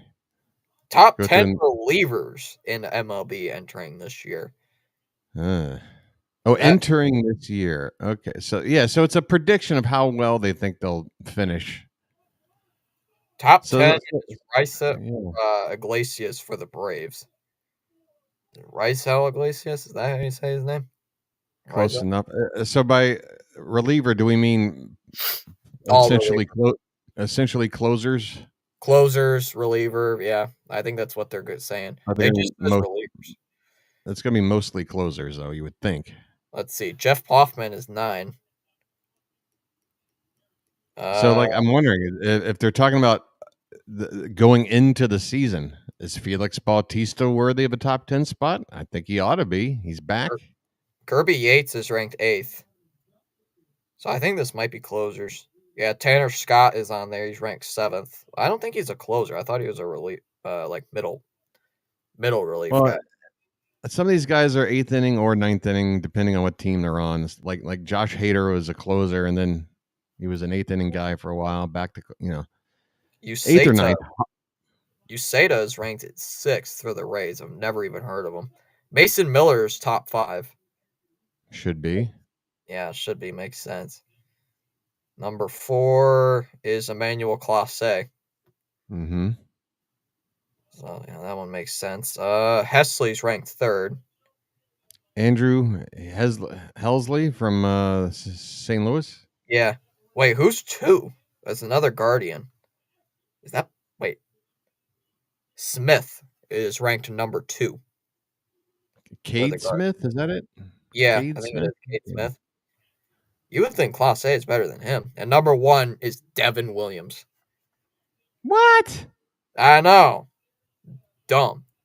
This is a Yankee fan come up with some stupid. Where is Felix Bautista? If we're talking about going into this season, who are the best? You mean to tell me the Mountain isn't up there with who was the guy you said was 8th? I believe it was Useta. No, below that, like 8th. Like it was like one of the first ones you read off. I'd have to go back to the video. Hold on. I just clicked off of it. It was just like a name that was like, oh, Kirby Yates. Oh, Kirby Yates, yeah. Like, tell me Kirby Yates is better than a healthy Felix Bautista. Get out of here. Oh, they got all the rookies lined up. 25th is top 25 rookies. 25, you got Tyler Fitzgerald. 24 is Junior Churio. 23rd is Jared Jones. 22nd, you got Austin Wells, rigged. No, wait. This isn't, again, this is these are all rookie. They're not going into their rookie season. These are These are rookies from last year. These are rookies from last year. I don't get this list. Some things are predicting what will be, and some things are predicting or just listing what happened. I don't know, but okay. 21 is Austin Wells. That's dumb as hell anyway. Acuna is apparently 20th. Parker Louis Angel Acuna? Yeah. He barely played. I know. Meadows is 19th. What did did they tell you what this list is based on? Like what the factors they're looking at or anything? Yeah. This is from MLB's YouTube channel. Top 25 rookies of 2024 featuring Skeens, Merrill, Churio, Heel. One of the best rookie classes ever? Huh? And again, the guy that you just named that I reacted to, I've already forgotten. What was it? Where I'm like, what?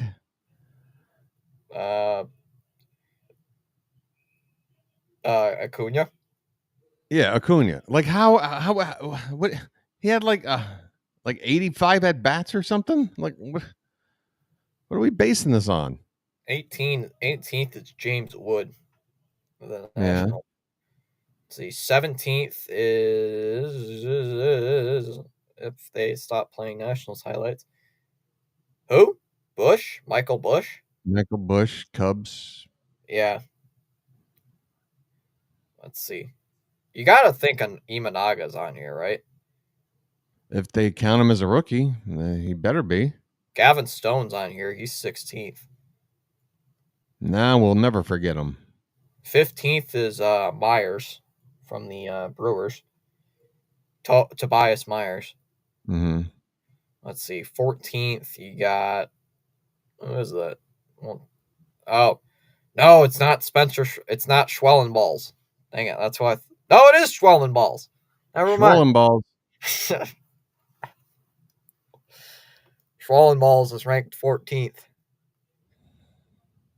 Let's see. 13th. He really should get that taken care of. I mean, he's got such a bad case. He had to name himself after it. 13th is Jackenzie Noel. Big Christmas? Yeah, Big Christmas. Again, like he wasn't even a part of the team until like September. Yeah, he had a nice run there and had a big playoff homer and all that, but this is list. Langford is next. What's his ranking? He's ranked 12th on this list. 11th looks like Keith. Cole Keith of the Tigers. Colt Keith. Some of these guys I can understand, but some of them make no sense. I don't like players whose last name sounds like a first name and the first name sounds like it at all. Like, why didn't shouldn't it just be Keith Colt? I don't. What is Colt Keith? Let's see. You got number 10, Cade Smith. Mm-hmm. Let's see. I forgot he was a rookie. Number 9. Who? Mason somebody. Mason Wynn. Number 9. Oh yeah, shortstop Cardinals. Yeah. Number 8. Somebody. Oh, Yamamoto. Yamamoto's 8th. 7th is Miller. Mason Miller. See, that's too damn low. You would think. I mean, I know Jackson Merrill's going to be above. I know Kowser's going to be above. I know Churio is probably going to be above. There's no way. Kowser is 6th. Yeah. Why is Abreu not on this list, though? Is crazy. Abreu's not even in the top 25? Yeah. Abreu won the fucking Gold Glove, and how is he not on the freaking list? It's crazy. Why do they? What does MLB hate Boston or something? Like, what the heck? They ranked Luis Angel Acuna on this list. Again, I don't think he had like 150 at bats. John Kinsey Noel. John Kinsey Noel. Just September call up. Wilyer Abreu plays a full season, wins a Gold Glove, and doesn't get on the list. Jackson Churio is 5th. Oh, who knows? I could be wrong. Shota Imanaga is ranked number 4. Yeah. That's what I would expect. And number 3. Oh, wait. Nope. Wait. Oh, my God. It's Luis Hill. Brother. Mm-hmm. Come on. You win Rookie of the Year. You're going to be high on the list of rookies. I don't even think he won Rookie of the Year. Oh, he did. Over Kowser. That's why I'm mad. Oh. I thought... Oh, yeah, he did. Merrill is 2nd. So who's number 1? Skeens, yes. But this frustrates me because why is... Like, how is Abreu not on the list? Like, come on. Like, I understand he's not number 1, but how the hell is he not at least on that crack the list? Can you please look up how many ABs either Noel or Acuna Jr. or how many ABs they've got this year? Luis. Because maybe I'm way off. Acuna. I swear Acuna doesn't have 200 at-bats. He has 39 career at-bats in the regular 39. So again, what is this list for? Are you basing it on what the potential? Or are you basing it on what they just did in their first season? It doesn't make any sense. It says top rookies of 2024. What did he do to deserve to get on the list? He played in like 6 games. And he got a Gold Glover. Jackenzie Noel had 179 at-bats. All right, so you got in there a little bit. I wanna see Wilyer. I want to see Willier's Wilyer, because Wilyer played the. Well, you would assume he got like 400 season. Like 450 or more. At least 425.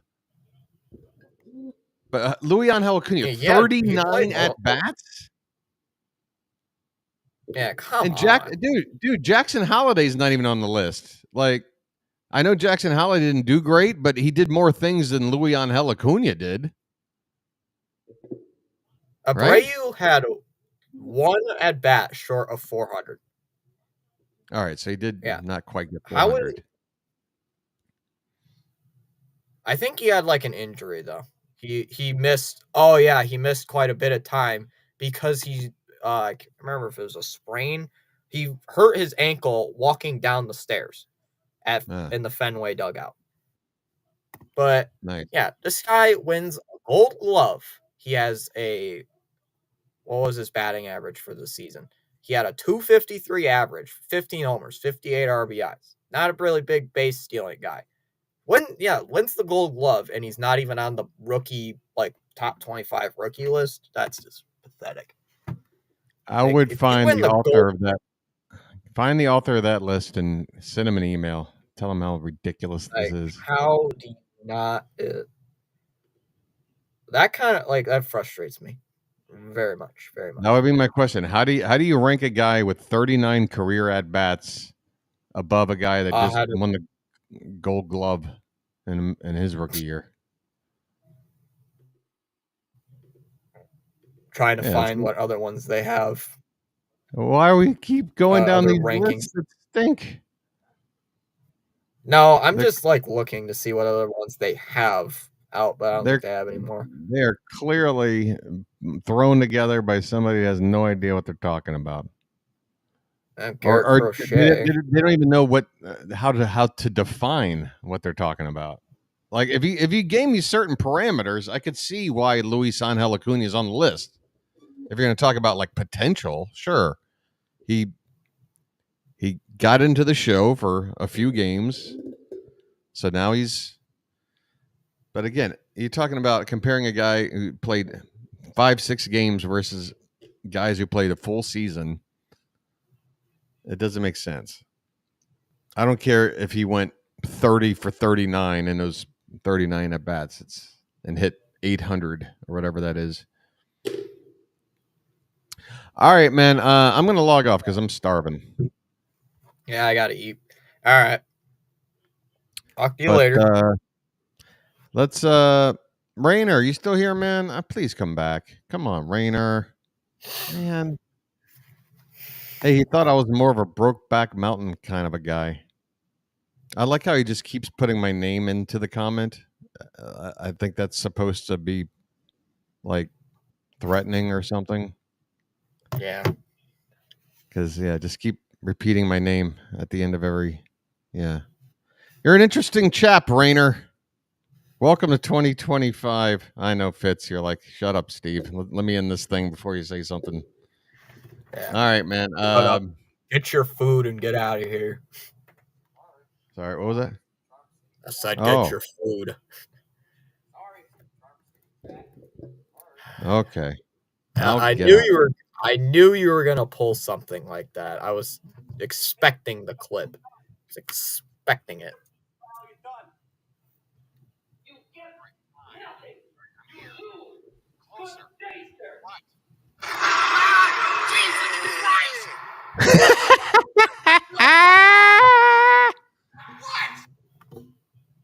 Later, Fitz. Now, cut me off. You should have cut me off without a word because that would have been perfect. Just out.